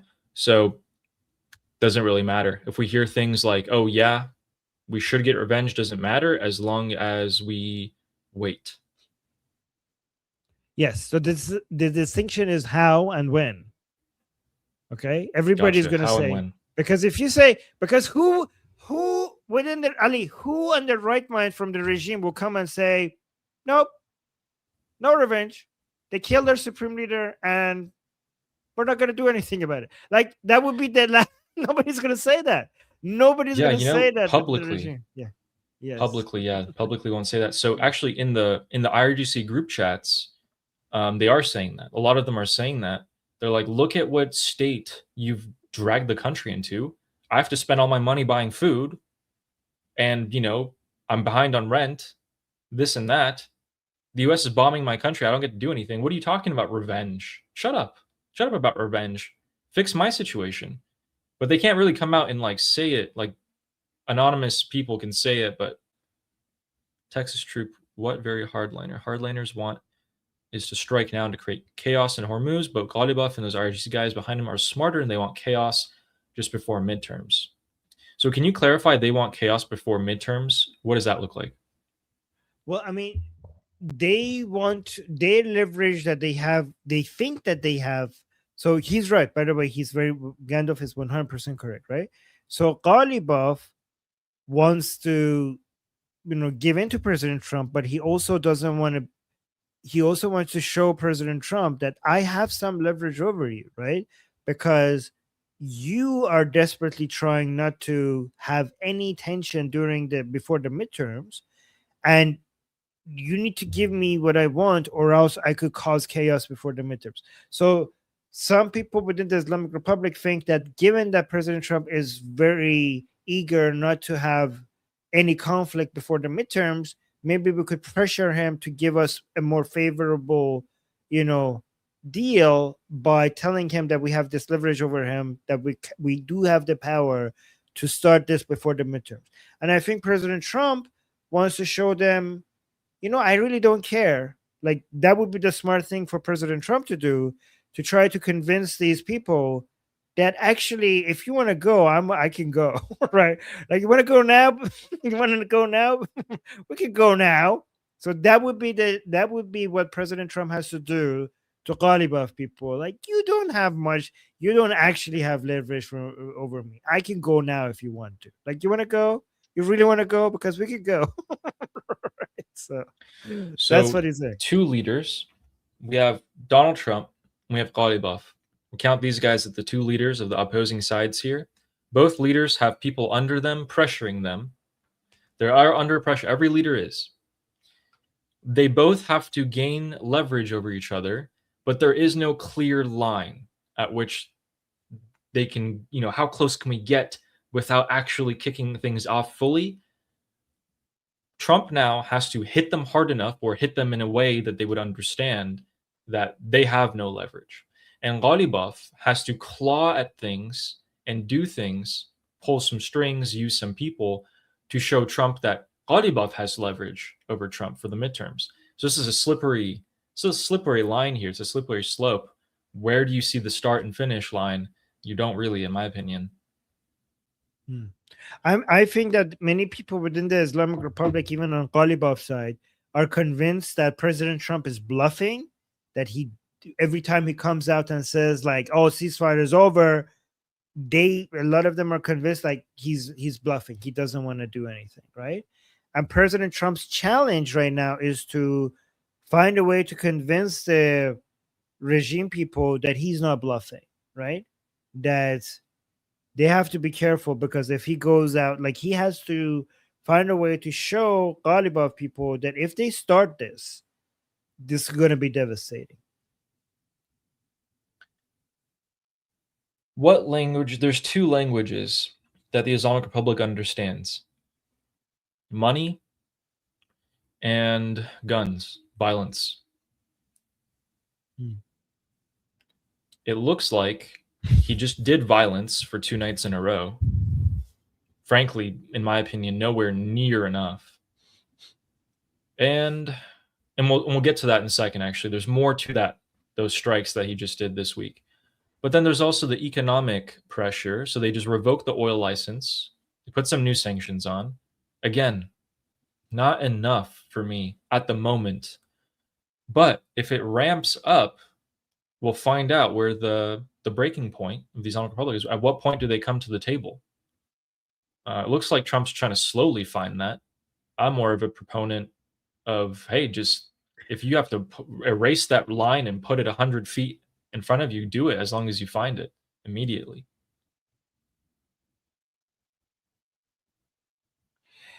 Yeah, we'll see. So here's the thing, though. Whatever happens, Trump might be bluffing, but if he is bluffing, then if he gets, there's 3 M's here, right? Yeah. The midterms, the munitions, and the markets, right? These are the 3 barriers for President Trump to go all out on these people. Enough munitions especially missile interceptors, the midterms, and the markets, right? So there's 2 of these things that the markets seem to be not, the markets are flooded with oil. So the markets barrier obstacle, it doesn't seem to be that much of an obstacle. The midterms, at some point, we're going to pass the midterms. It's true that the Democrats after that might want to stop President Trump, but we'll see how successful they're going to be with that. But the munitions, at some point, they're going to be able to restockpile enough to go back at this again. So the Islamic Republic has to be like, imagine if you have like a very, hungry lion wanting to go at you behind a cage, and this cage is at some point this gate is going to open, and what you're doing is you just keep poking at it, right? But this gate is going to open at some point. So if you keep poking at it, once that gate opens, once these 3Ms stop being an obstacle, then I don't know. Like you have to figure out a way to think about what you're going to do then. And I don't think the Islamic Republic has much of a plan for what to do then. Completely agreed. So the oil thing is actually much more slippery than we think. There's oil right now. How long is it going to last? I don't know. I think China is going to pull some pressure tactics by buying a bit more than it should. They did cut their demand by 10-20%, which is why they've been able to survive. But if they raise their demand back up to what it was before the war, and they buy up a lot more oil as well, that might be an issue for oil prices here. But moving on from that, guys, if we look at what the strikes achieved the past few nights, they bombed the entirety of the southern coast of Iran. So that's roughly 1,700 kilometers. And let me get that into miles for you guys. Kilometers to miles. So that's 1,056 miles. So that's basically half of the United States. So they bombed an area that spans half the United States in the past couple of nights, and they hit it a couple hundred times. They hit the most strategic, important positions. They hit the 1st, 2nd, 3rd, 4th, 5th fleet bases of the Islamic Republic Navy. They hit Air Force, airfields. They hit a couple of pieces of infrastructure, like nuclear power plants. But the important part is that all of the islands, all of the bases, every lookout point, like Sirik, where they launch missiles into the Strait of Hormuz and has an elevated position to easily shoot it, all of these things got hit really hard, massive explosions that we saw. What's the significance of that? Why would you be hitting all of the bases there, everywhere from Ahvaz to Chabahar, the entirety of the south coast, if you weren't planning or preparing for something bigger? With the USS Boxer on its way carrying 3,000 Marines, taking that ship away from the Pacific theater to deter China is more, in my opinion, more of a threat. It's a threat of real action that they will probably conduct in varying capacities at some point in the future. That's what I believe. I believe that these were preparation strikes, and we'll see probably more of them if they choose to act with the Boxer. That's just one of their options that they're keeping open. So that's regarding the strikes. We have some super chats to read. So, Shir Hamid has become a YouTube member, I think, for both of our channels. So thank you very much. Thank you, Shir Hamid. Yeah, Shir means, guys, Shir in Farsi means many different things. It means lion. It means milk. It means faucet. What else we got? Shir. Shira Ab. Brave. Yeah, Shira Ab. Yeah, brave. Shir's yeah, we got a lot. But here, obviously, here it means lion because of the picture. Yeah. Thank you. And Justin saying, I need my alien armament fix. Let's freaking go. America. America. F yeah. Thank you, Justin. Yeah. Thank you, Justin. And Fleshy Interloper saying MAU, not MOU. Let the Marines work. Navy failed. Navy didn't fail. Navy's doing a great job. Fleshy, I know you didn't mean that. No. Or unless you were in the Army and then you said the Navy failed, then I understand. But also thanks, Fleshy, for reminding me as well, just like always. And Maya saying thanks to the person who gifted the membership. Oh. That would be, well, Maya, that would be Nail Bunny. Nail Bunny. Probably, thank you. Yeah. Mrs. Gifted 5 Liberty Politics memberships. Thank you. And thank you for thanking her. Yeah, thank you. And EHEF saying if they refuse to apologize, Trump should just release snippets of the phone calls.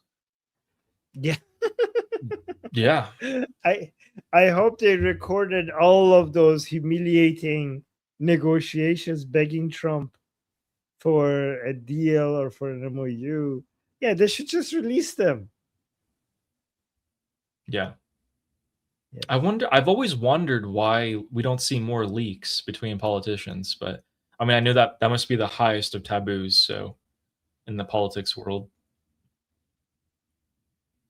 Yeah, thank you, EF, for that. And Justin, with another super chat, thank you, saying, and think how the IRGC is going to react to, say, Ghalibaf begging them to submit to the United States of America. They'll come completely unglued. Yeah, they'll lose their minds. The IRGC some of them are gonna lose their minds that Ghalibaf is submitting to the US. They admitted their mistake. They're begging to talk. We want that to happen. We really want that to happen. And thank you, Justin. And we have Warfieldish saying, US should say, admit you were wrong or Durka demise is halal.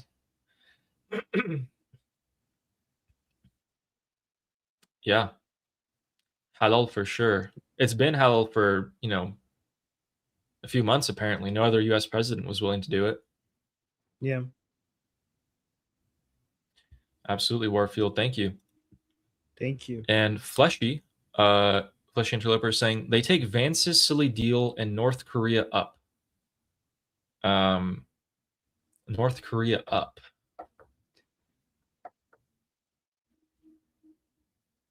Yeah, I don't get it. Did North Korea do something?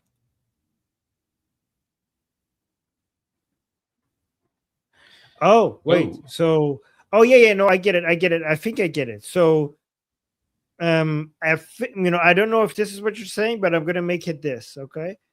So, North Korea became a nuclear power because of deals like this, right? So, if you look, here's the thing.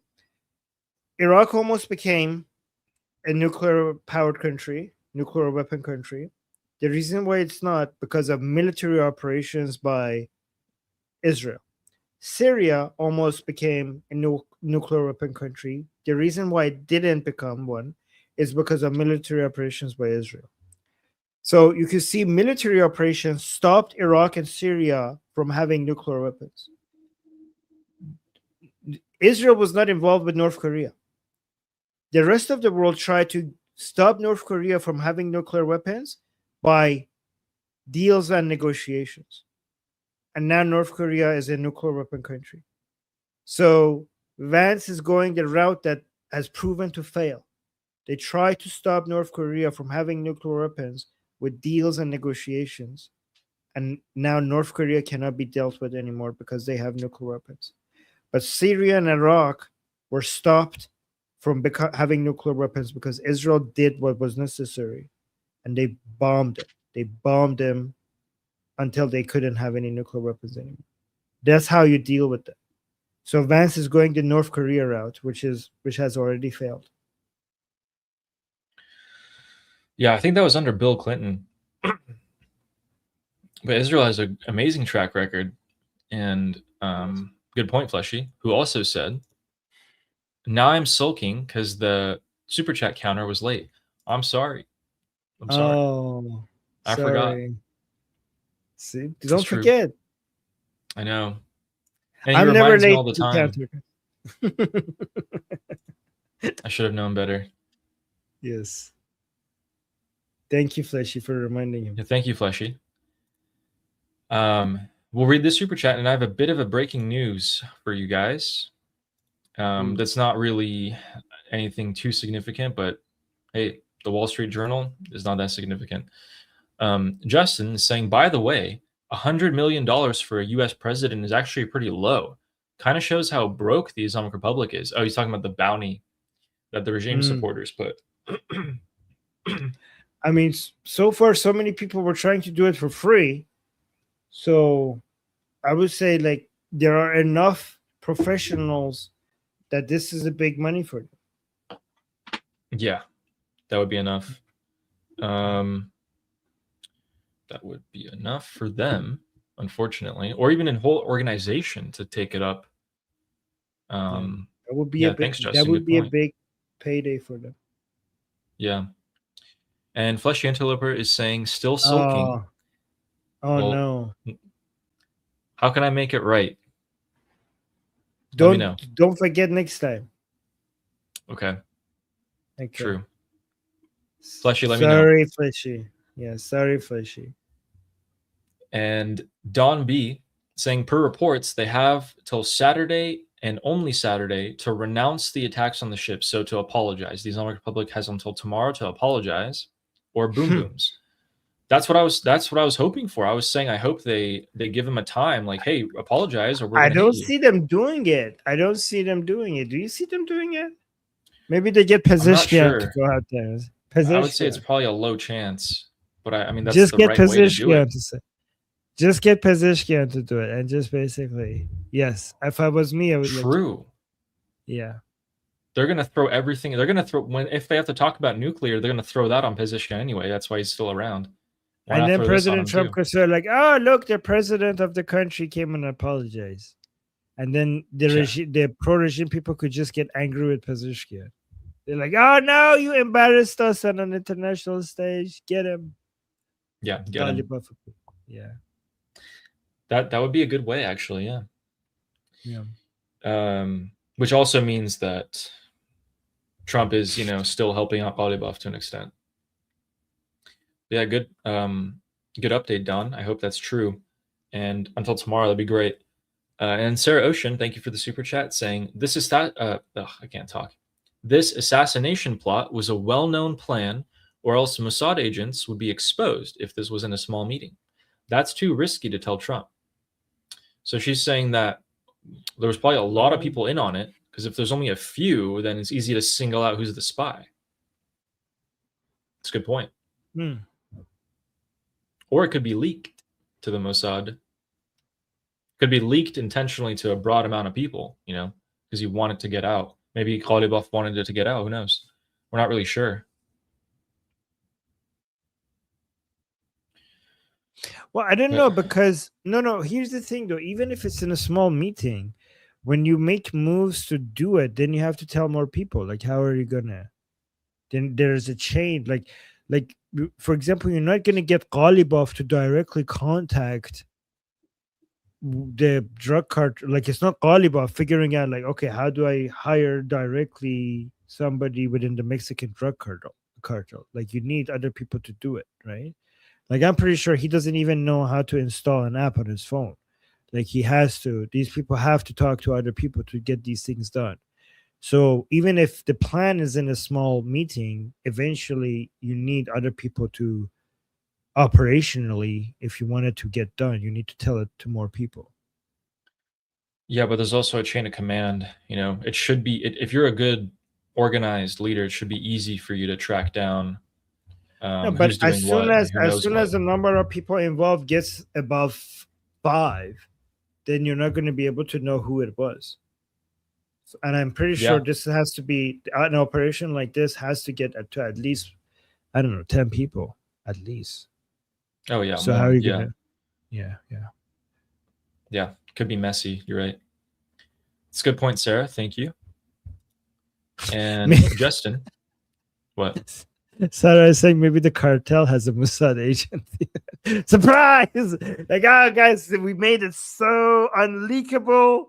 We're gonna go hire the Mexican cartel. No Mossad agent. Every single person is 100% trustworthy. And then the Mossad agent is the Mexican drug cartel. Surprise, motherfucker! That would, all the people who are like the Jews be like, yes. Right. Mexican Jews. And Justin saying, I wonder how much patience these Islamic Republic guys have living in their rat holes, hiding from boom booms when they lived so luxuriously for so many years. Ooh. I mean, they're pretty old. They've already squandered the wealth of the nation for decades. Their bunkers are probably pretty nice down there to begin with. They built them a while ago. And it's not nice. It's not nice. These people, Justin, I think he's right. Like, these people are used to lavish lives. This is like their holes is not this what they're used to. Yeah, they only put up a show to like show that they're not, luxurious or lavish when they appear publicly. They wear like simple clothes. They try to appear very, normal people, but that's not the case.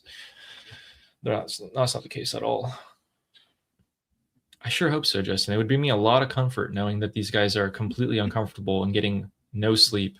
They're stressed. They're stressed out of their mind. The stress that these people gave to the Iranian people for the past 47 years regarding, any time being able to come and take their lives. Now they're experiencing that stress.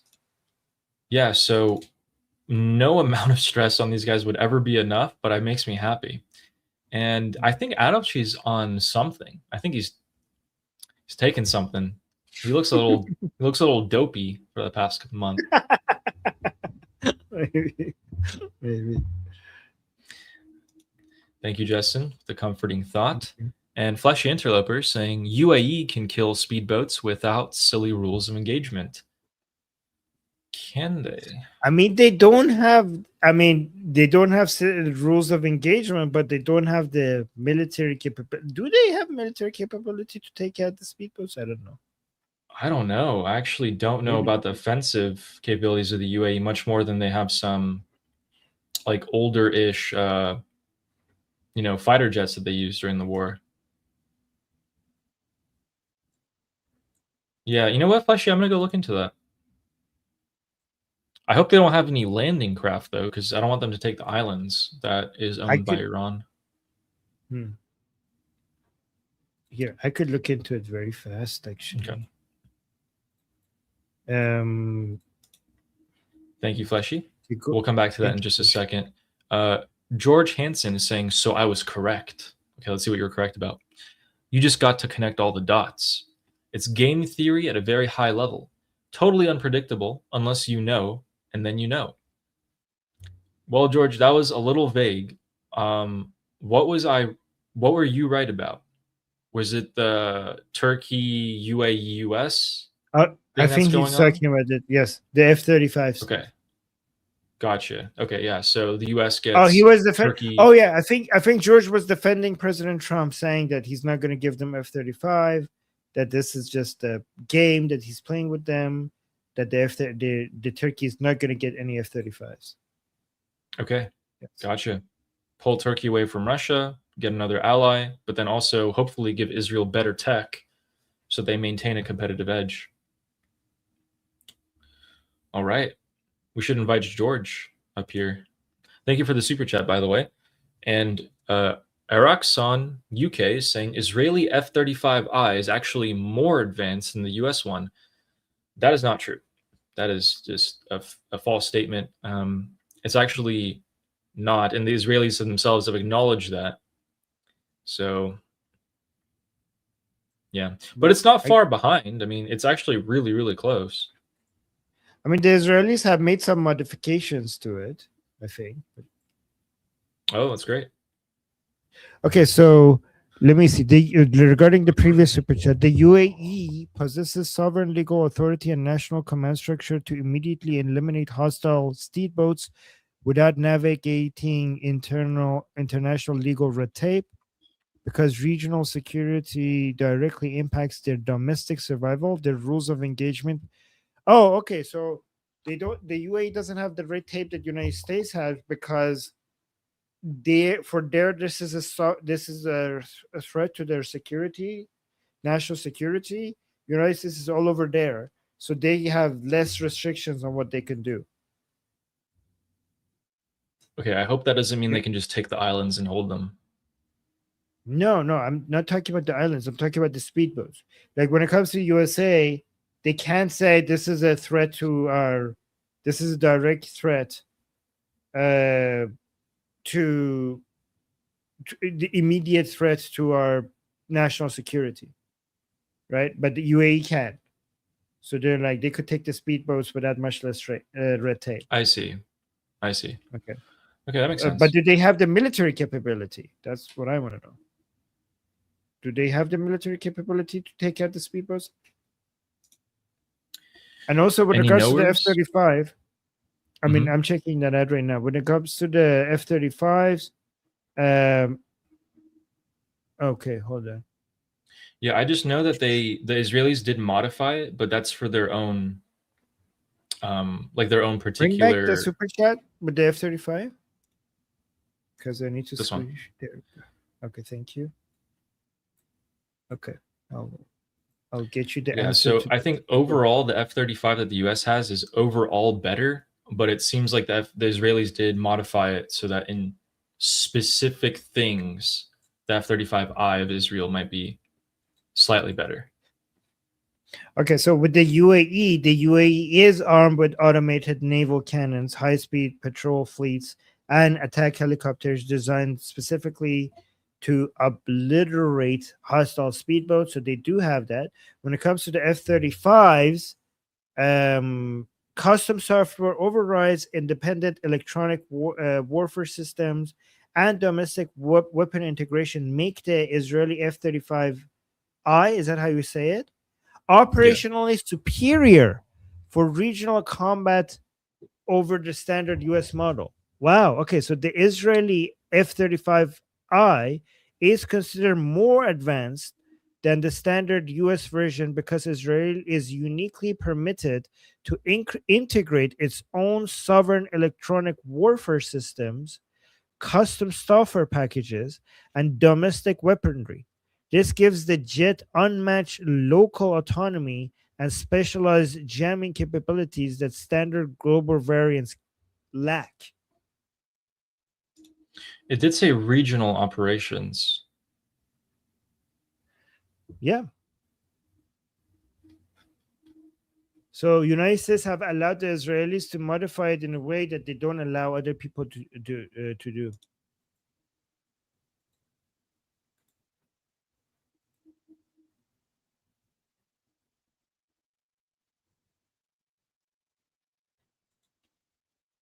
Okay. Interesting. I did not know that. So thank you for letting us know.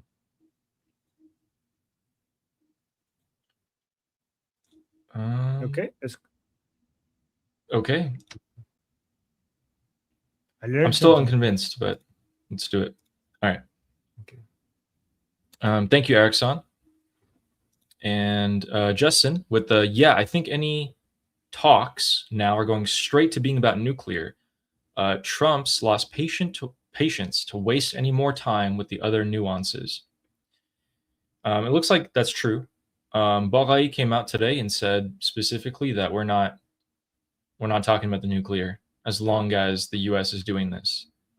I mean, guys, we don't know because what Baghai is saying and what Trump is saying might be just ways to intimidate the other side.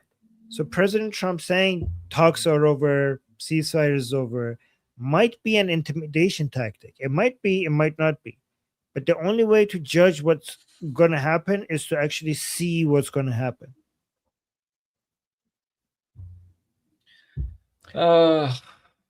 Yeah, unfortunately.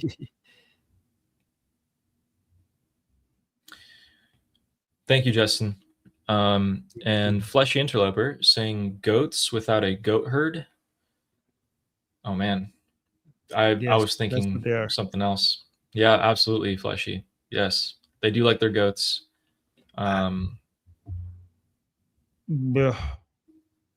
Okay, I know what you're getting at, but I do not appreciate insulting goats like this. I call these people are more like sheeps, not goats. Goats are, no offense to sheeps, but you're all the same. Okay, you're all the same. You behave the same. You have zero personality. Sheeps have zero personality. Goats, on the other hand, are each and every single one of them have individual, unique personality. Okay, have you met a goat? They all have their own unique personality. You want to, when you meet a goat, you want to actually you fall in love. You want to know it. Okay, like wow, You get to see its behavior. It's unique. It's cute. It's pretty special. Each one of them are special. Sheep, you can't tell the difference. They're all the same. They behave exactly the same. So goats, I don't know. So these Durka people, they're not like goats. They're like sheep. No offense to sheep. I feel like sheep would take offense to that, though. You don't think so? I mean, they're too dumb to take offense to anything. A goat would take offense to this and spit in your face. Rightly so. But a sheep, I don't know. Fair enough. Thank you, Fleshy. Appreciate you. Also, by the way, speaking of goats, I have one right here. Oh. Look at this. It's a goat. There we go. There you guys go.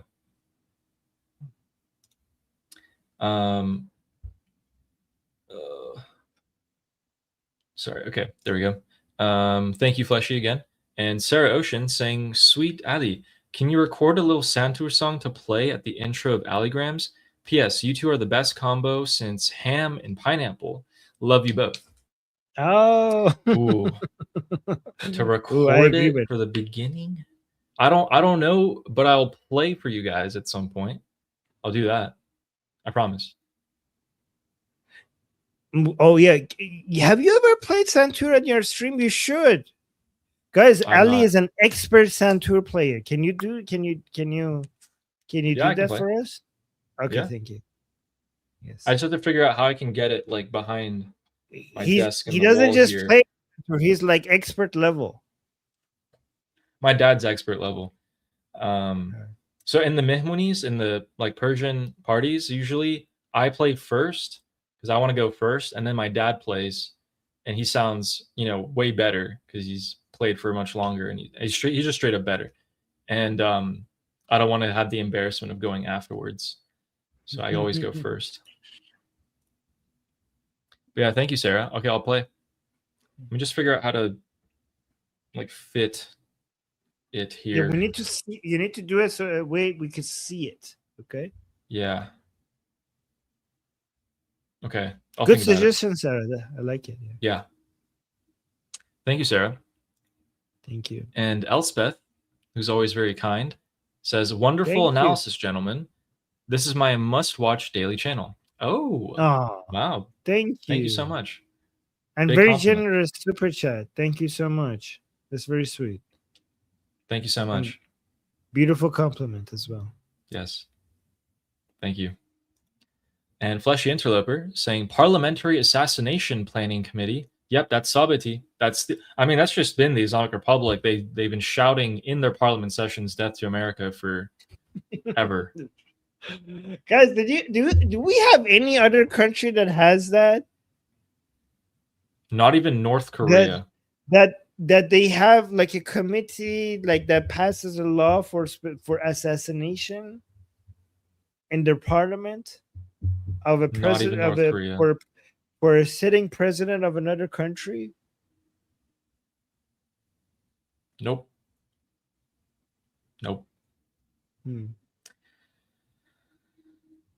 That's just embarrassing.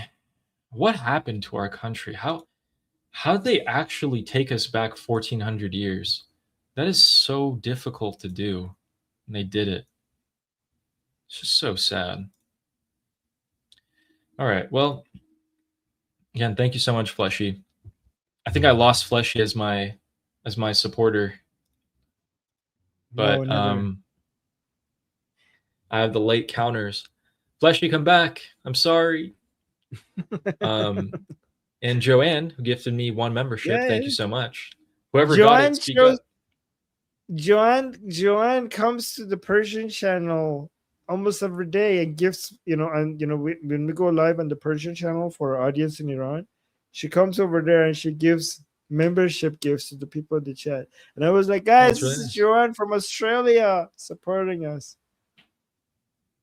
That's very kind. Thank you so much.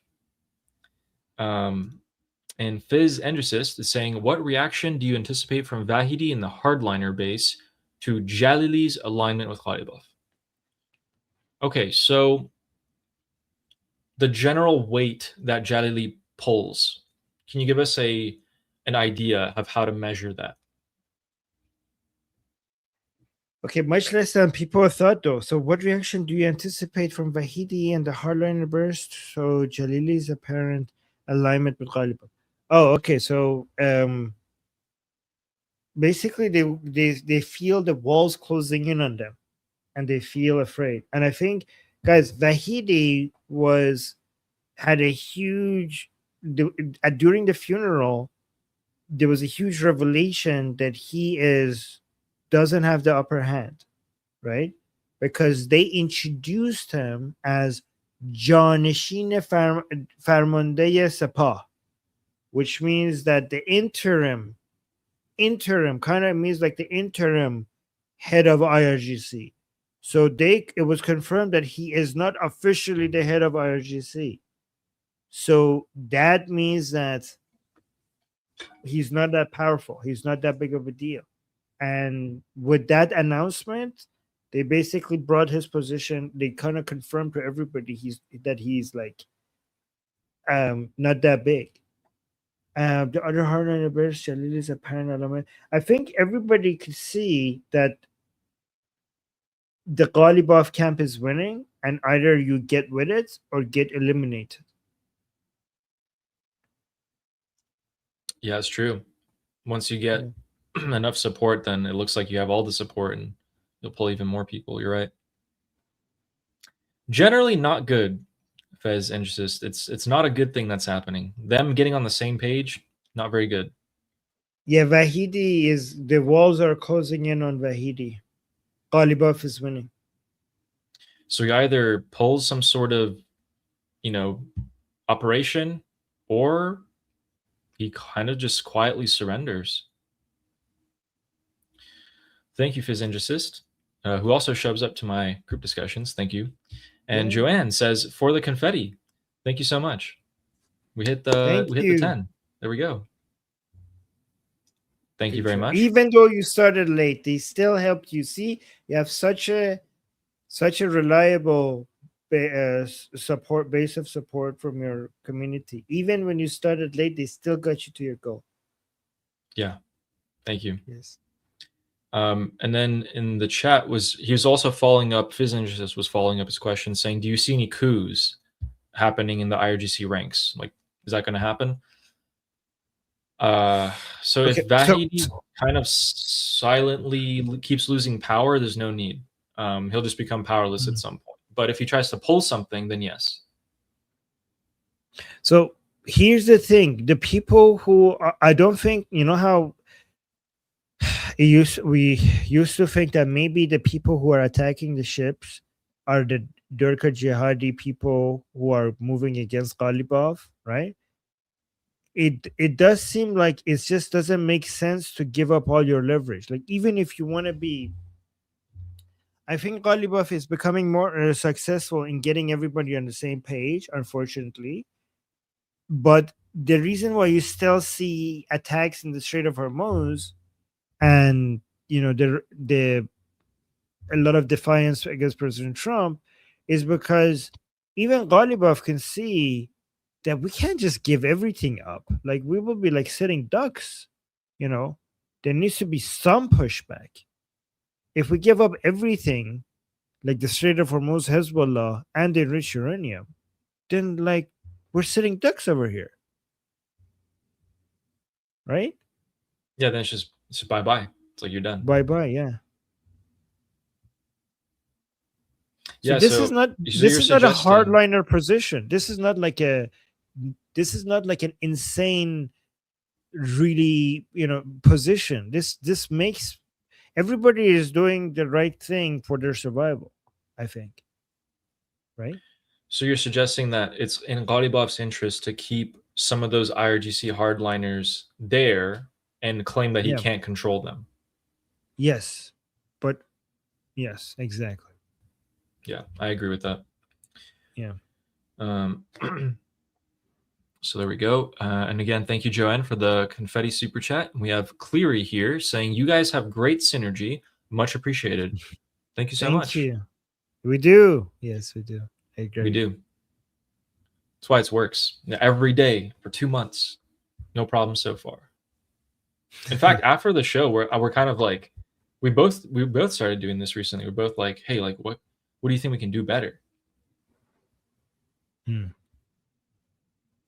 And Cleary also said, debt to America. I wonder what the debt is. Is it like actually, American billion? debt is the reason why the US dollar, one of the many reasons why US dollar is the dominant global currency, right? Because it's the most reliable debt. Yeah, exactly. When people want to invest, when people want to invest in a very secure liquid asset, it's American bonds that they go with, treasury bills, right? And that makes it, that means that you have to buy US dollars to be able to buy American debt, to lend money to Uncle Sam and buy American bonds, which is the highest demand for safe liquid debt in the world. And because you have to buy USD to be able to do that, that's one of the many reasons why the US dollar is the king of all currencies. So debt is good for America. American debt is why US dollars is king. And you can just print more. And by print more, I mean literally what the Federal Reserve does is they just go 1,000,000,000, enter, and they send it to banks. They don't physically you can't print anymore like that. You can't just do it endlessly. Obviously, that will cause a lot of. Not endlessly, but they do it a lot. I think. Oh, they do it reasonably. No, they do it based on how much inflation. They do it. It's not. They don't just go willy nilly with the zeros, right? They do it based on, the level of money supply, the inflation targets, the amount of liquidity that they want to provide. But anyways, it's not like willy nilly. Like, oh, let's just keep. I think a lot of people think United States just go make printer go brrr, like endlessly without any planning. Yeah, no, not endlessly. There is a lot. Yeah. There's a lot of planning that goes into that. So, oh man, yeah. So they printed 34 billion between January and February of this year, in just 1 month. Yeah, but there's more goods. Like, okay, but there's a lot of goods that was created in that amount of time. So you need the US dollars to be able to chase that good, right? So, if you're producing more wealth, then you need to increase the money supply to chase that wealth. True. Because if your economy is producing things and then the amount of dollars is the same, right? That would be deflationary, right? You need to print money to match the amount of goods that you're making. Anyways, we're going into Econ 101. Until Elon takes it all, which, I mean, hey, take it all. Just get us off this planet. I'll stay in Iran, but everyone else can go to Mars or wherever they need to go. No, we don't want to get off this planet. We get off this planet to be able to serve this planet. Planet Earth. I love planet Earth. If we go to Mars, is to gain the things from Mars to serve planet Earth. It's all about Earth. I don't want to get off this planet. I love this planet. Let's see how we feel after El Nino that's about to hit us. I think the world's about to warm up like 6 degrees all of a sudden. But we'll see what happens. We're gonna be fine. It's supposed to be the strongest El Nino in like 200 years or something. But yeah, we'll see. We're gonna be fine. Oh yeah. The real Sal, I remember you, said, "Addy, what do you want to be when you grow up?" What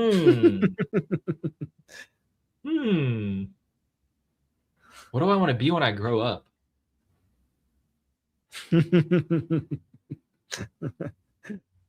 Probably just like maybe like a cool dad. Probably. Oh, that's cute. Yeah, that's sweet. Not a Savak guy, not a torturer of the Islamic Republic. Probably not. Or maybe. But like, I'm like, I don't know. Should I have like one kid and just focus on raising that one kid with all my time and energy? Or should I have like 6 kids and just like, just have a ton, have a big family? I don't know. I don't know who's willing to have 6 kids. I don't know. Anyway. Thank you, Real Sal. That's a great question. It's a great question. You know what? Actually, I actually started the first type of questions that I would ask Armin in his discussion group were really personal questions. I'd be like, for my like one question of like the day, I'd be like, Armin, how are you feeling? How's your emotional state? And Armin would be like, I don't know, man. Don't ask me that again. And I was like, oh damn, I'm sorry. I'm sorry. No, I mean, you could ask. It's fine. I'm sorry. I didn't know. Yeah, that just gave me. It just caught me off guard. Yeah. Okay. Yeah. Yeah. I don't know. Maybe as many kids as I can possibly have. Who knows? So, thanks to Real Sal. Okay. What? So you want what you want to be when you grow up is a baby making machine? That's what you want to do. Yeah, I love mentoring, so I would really like to. I think that's just an excuse raise for a doing kid. something else. But yeah, go on. And doesn't sound too bad, but yeah, I love mentoring and like teaching and developing. So I like investing time and energy into something and seeing that thing do well or that person do well.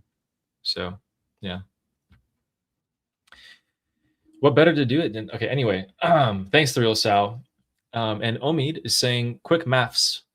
How many kilograms of corn is Ghalibaf worth?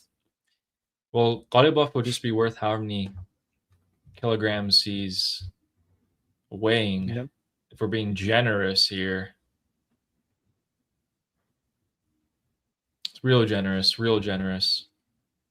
I mean, Ghalibaf's worth is in the negative, given what they're doing to Iran.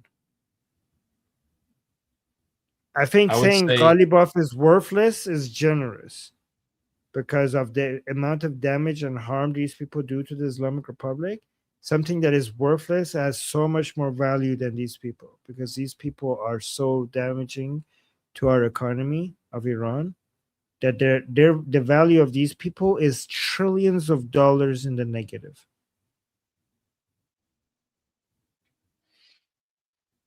Yeah, I would say at least 2 kilograms. Thanks, Omid.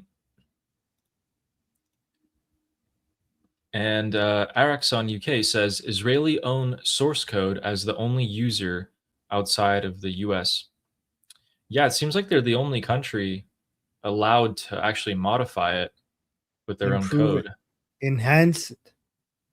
You know, I still believe that the American F-35 is better. I just don't think it's like classified, and I don't think it's unclassified for us to know that. But I have a hard time believing that the US would let another country have something better than themselves, even though they made it. No, I think we're comparing it to the base model, right? The base model that gets sold out. So what Israel has is superior to what the United States is selling to the rest of the world. Oh yeah, I'm pretty sure what the United States uses, they could add enhancements to their own F-35. Yeah, no, I agree with that then. Yeah, absolutely. Thanks, Erickson.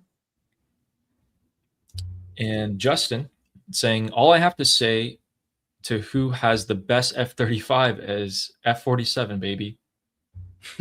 Yeah, I mean, if they're going to sell F-35s to more countries, I'm assuming the F-47, the next generation of fighter jets is going to come out by that time as well. Okay. Ooh, look at F-47. Oh my God, this thing looks so sexy.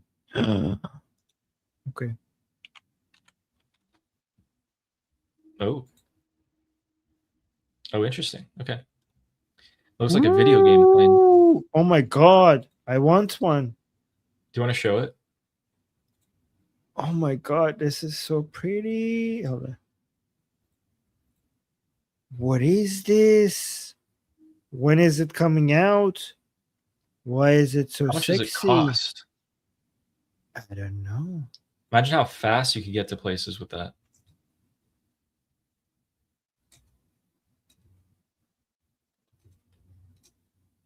So It apparently, looks like a Dorito. $300 Looks million. like a Shahid drone.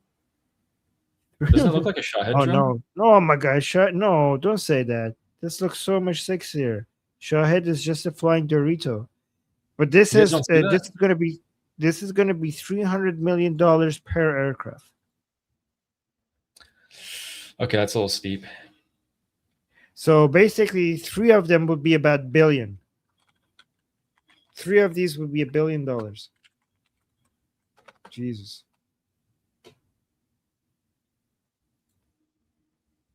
Huh. Yeah, that's significantly more than my current vehicle. But thank you, Justin. Thank you. Yeah, there you go. And Father of Chaos is saying Validity will be looking for drones. Oh, Vahidi? Is that what you meant? Vahidi will be looking for drones. I mean, he has all the drones he needs, I think. Yep. No, I mean he's going to be looking in the sky for one of them to be hitting them. Probably. Ah, yes.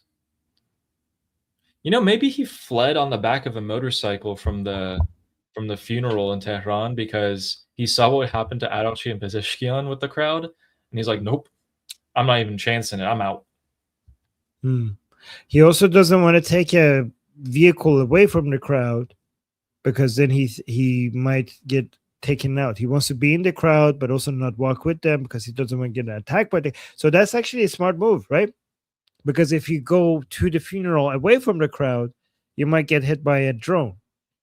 But so you want to be in the middle of the crowd. But if you're in the middle of the crowd might attack you. So I'm going to use a motorcycle to go through the crowd.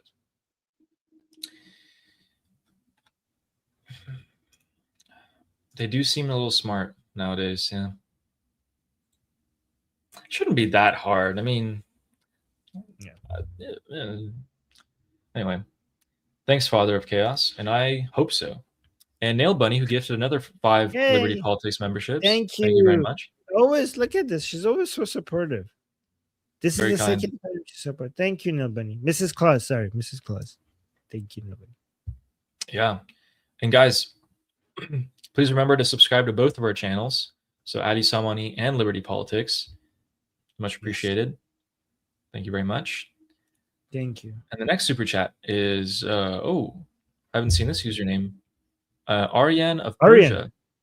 Aryan of Persia says, if the various regime factions eventually consolidate around Ghalibaf and he becomes the de facto leader of the Third Republic, how do we go from there to eventual regime change, collapse?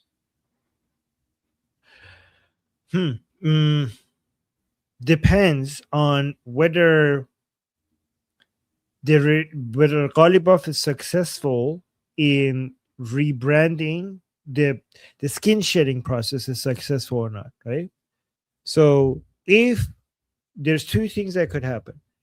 If Ghalibaf basically becomes the de facto leader, assuming that once this is all done, they're not going to kill him, right? Or nothing happens to him, because that's a huge possibility that he's flying too close to the sun. He might actually eventually crash and burn and die, right? But assuming that he becomes successful, there's 2 ways that this could go. Either to be able to consolidate his power, he needs to keep challenging the grip on power that the IRGC has. If he does that, he is paving the way for the Iranian people to eventually be able to topple the regime, because he's basically, to be able to consolidate power, he needs to erode the powers of the part of the regime that is the number 1 obstacle in the path of the Iranian people. If for him to be able to do this, he needs to privatize all of the businesses owned by the IRGC, and basically the IRGC losing its grip on that a huge portion of Iran's economy. If that happens, that would also lead to the IRGC not having enough economic power for it to maintain its military power. And if that happens, whatever becomes the new conditions of the military of the Islamic Republic would be easier for the Iranian people to fight against, if that happens. However, if on the other hand, he creates a new form of the IRGC that are under his control, that is defanged in a way that the Americans and the Israelis are not considering a threat anymore, which is really hard to imagine. I mean, if you defang the IRGC, then the Israelis will be more motivated to attack it, not less. But even if that happens, that would be the worst case scenario, where they rebrand the Islamic Republic as something that is, not as harsh to the Western world, and kind of reformed, because now they're allowing women to be without hijab, they're allowing people to drink alcohol, they're allowing people to sing and dance, but there's still no political freedom and there's still no economic freedom. If we get to a situation where that happens and the world basically backs out, then Ghalibaf will create a version of the Third Republic where it will become so much more difficult for the Iranian people to topple the regime. It wouldn't be impossible, but it would be so much more difficult. The thing that the Iranian people will have in their favor is that this would be a regime with close to 0% support, which is very unstable. But the main thing that gives us hope is that Israel will not tolerate an Islamic Republic, right? Israel will not tolerate. And if Ghalibaf even moves towards a direction where it's defanging the IRGC or the Islamic Republic for the world to not be aggressive against it, because the world cannot tolerate an Islamic Republic that is this aggressive. For its survival, Ghalibaf would have to change the appearance of the Islamic Republic for it to seem less hostile to the world. And the thing that we have mostly in our favor is that even if we go towards that, Israel will then take advantage of that situation and finish the job. Because Israel, with its history, has learned that you cannot trust. When you have an enemy, just because it's holding back, it doesn't mean that it's not going to come back at you at a later date. So if it sees Islamic Republic in that situation where it's vulnerable, it will take advantage of that and strike it and weaken the Islamic Republic further for the Iranian people to be able to come and do an uprising.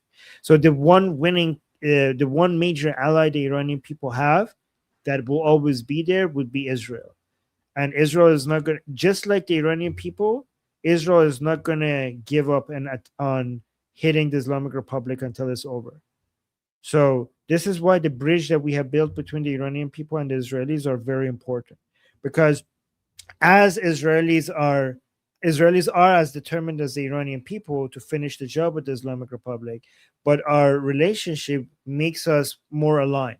Like if we keep, one thing that we need to keep maintaining is the bond that we have built between the Iranian people and Israelis, because that means that the elements within the Israel that are focusing on supporting the patriotic line and sun revolution will have the upper hand, because there are elements within Israel that are more interested in supporting maybe MEK or the Kurdish separatist groups, and so they're interested in toppling the Islamic Republic, but sometimes there are some elements within Israel that are more interested in supporting groups that are not in line with our revolution.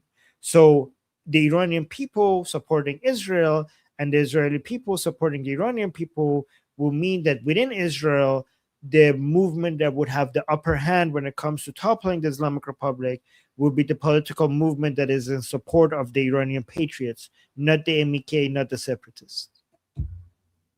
Does that make sense? That was beautifully said. Way better than I could possibly say it. Extensive and covered everything. That's a clip. Oh. So basically, your short answer, Aryan, is at every point there will be an opportunity. It'll just get harder if Ghalibaf managed to rebrand the Islamic Republic so that countries around the world think the Islamic Republic is no longer a threat. And even then, if the Islamic Republic is not a threat to those countries, it's still a threat to Israel, and Israel will still, at the end of the day, have operations against the Islamic Republic as long as it stands. So there will always be an opportunity. It's just when is it easier and when is it harder?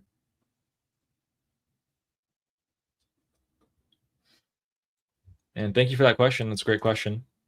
And Ben Jamming, being so kind in the chat. You guys are awesome. Yeah. Okay. And Ben Jamming is saying, I want one also. I can show off my F-47 to the Canadians. Lol, I'm joking. I love my Canadians. Yeah, I don't think they'll get it. I wonder how many girls you could pick up showing up in that. Look at this. Thank you, by the way, Ben. If you show up in one of these, do you think you will be able to get on a second date? I think you will be able to get on a second date with this. I don't know. I'm not too convinced. What do you guys think? I think you will definitely get a second date if you show up in this.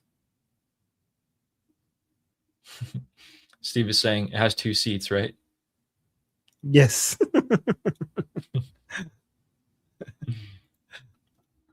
You will get all the ladies. Yes. Yes. Oh, yeah. Fine strategy. Thanks, Ben Jamming. And Richard Royce with a generous super sticker. Thank you for that. Thank you. That's a very generous super sticker. Thank you. What was it? Oh no, it's just a super sticker. That's very generous. Thank you. Thank you. And Motorpool Grease Monkey. Oh, look at that. Latest addition to the Liberty Politics political streamers. Says, love your work, Ali and Armin. Keep it up. We love your work. Yeah. We love your work. Big fan of your work. Big fan, Monkey. Yes. It feels weird saying like monkey, but I'll get used to it. No, I like it. Thanks, Monkey. It's our monkey. Because in Farsi, when you call someone a monkey, it's like an insult. It's always an insult. It shouldn't be. I love monkeys. Monkeys, like goats, they have individual personalities. Yeah. Yes. Actually, calling someone any animal in Farsi is always an insult. Is there an animal that is not? Dog, bear. No, cat is not. But no one says like. No, bear is not an insult. Cat. Yeah, like kherse gonde, kherse, khers. No. Kherse. Maybe it shouldn't be. Maymoon, monkey. Yeah, I don't know. What animal even is used good? Cat. Definitely not dog. But no one says like, oh, like gorbas, like to a person. No, pishi. I don't know. Oh, tiger is a compliment in Persian. Oh yeah, lion, tiger. Yeah, you're right. Lion. There we go. Lion is brave. Tiger is like a sexy girl, I think. Palang, remember in the 2000s? Palangs. That was a good trend. Yes. Is it, guys? Is like I think this is new. Is Palang like a sexy girl in Iran? Palang are the. It's like, so anyone know the 2000s like British like girls who would tan themselves, like do their hair like that and like super big makeup? We had the same version of that in Iran and we called it Palang. They like did themselves up super like, yeah, it's like it's kind of negative. But we in the Iranian diaspora, like in the American diaspora, we just kind of like call anyone who has like Botox or like any of that stuff like Palang. So thank you, Monkey. And Father of Chaos says F-35I was improved by Israel. They then gave that tech to the USA. Israel did us right. I didn't know that. Ooh, interesting. That's good. That's interesting. Oh, thank you, Israel. Nice to hear. And then I think those two were met. No. I didn't read these two. Okay, sorry. These two. So yeah, I ask if I show up in this in an F-47, will I be able to pick up girls? And then Fine Straws saying yes, unless you're Vance.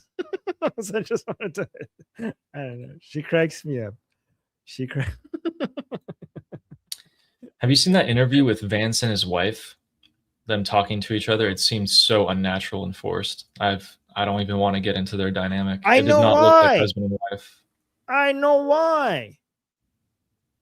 Because he's in love with General Munir. Okay. Because every time he's talking to his wife, who's Indian, he's more interested in Pakistan than India. And every time he's with his wife, he's like, I wish I was with General Munir right now. Yeah. That's not weird. Somebody's okay. Sorry, I knew I knew you were going to say that, Armin. That's right. Okay. We think alike. And Aaron Duff. If I get a Pictures. cat in the future, their name will be Armin. I approve. I approve. Oh, interesting chats. People are still talking about if you guys are gonna hate me. Oh no. If I get my next dog, if it's a male dog, you know what I'm gonna call it? What? Haydar. So when I'm out in the park, I could be when I'm calling it, I could be like Haydar, Haydar. No, no. I don't think you should do that, because if you ever come to No? Iran and bring your dog, Oh.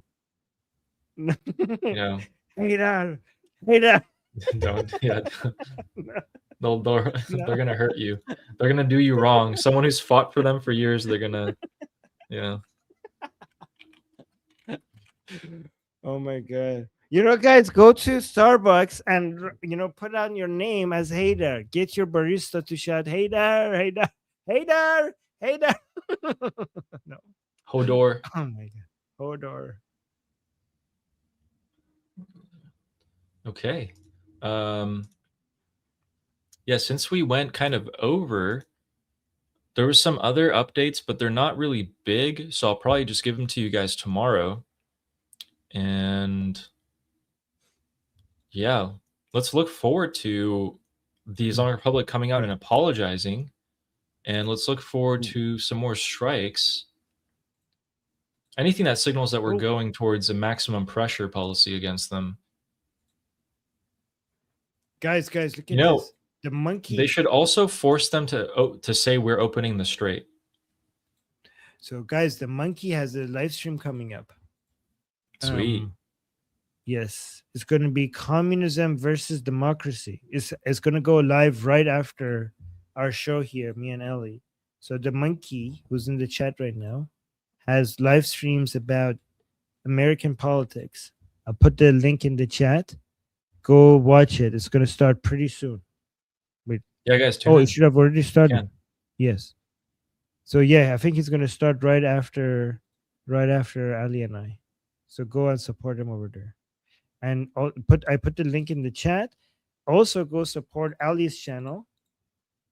He's we're trying to get him to 10,000. So I'll put the link 10K. I'll put the link to Ali's channel in the chat as well. Go subscribe to Ali. Yeah, and make sure you also subscribe to Liberty Politics. If you're watching on my channel and you don't know us so far, please also subscribe to both channels here. Much appreciated. Congrats on Amir. Amir is saying, thank you, Amir, saying congrats on 93K. Amir. Well, thank you. I appreciate that. Sweet. Thank you. Let's get us to 100K with the plaque. They're not going to send me the plaque. They're going to be, it's too controversial. They might. I feel like you haven't gotten any strikes or anything, so. We'll see. All right, guys. Hopefully by our next stream, the Islamic Republic has apologized and opened up the strait. Hopefully. All right. All right, guys, we're going to go now. Let us know if this was helpful. I genuinely think, like, I'm not exaggerating when I say this segment with Ali and I is the most detailed, most nuanced, most illuminating live stream on Iran. I mean, I'm not going to be humble about it. I looked everywhere. I really don't think it gets any better than this. If you agree, let us know in the comment section. And also like and subscribe and hit the bell notification. And let other people know that they're missing out. They're missing out if they're not watching this live stream. If they want to understand this stuff, this is the live stream that they need to come in and watch every day. Okay? Just let them know. Okay? Thank you. Yep, exactly. We appreciate that. Yes. Thank you guys for showing up. And with that, people are agreeing in the chat. With that, I'm Israel Chai. I'm Israel Chai. Slava Ukrainian. Slava Ukrainian. Cuba Libre. Long live America. Long live America. Javicha. Payande. Iran. Iran. See you guys.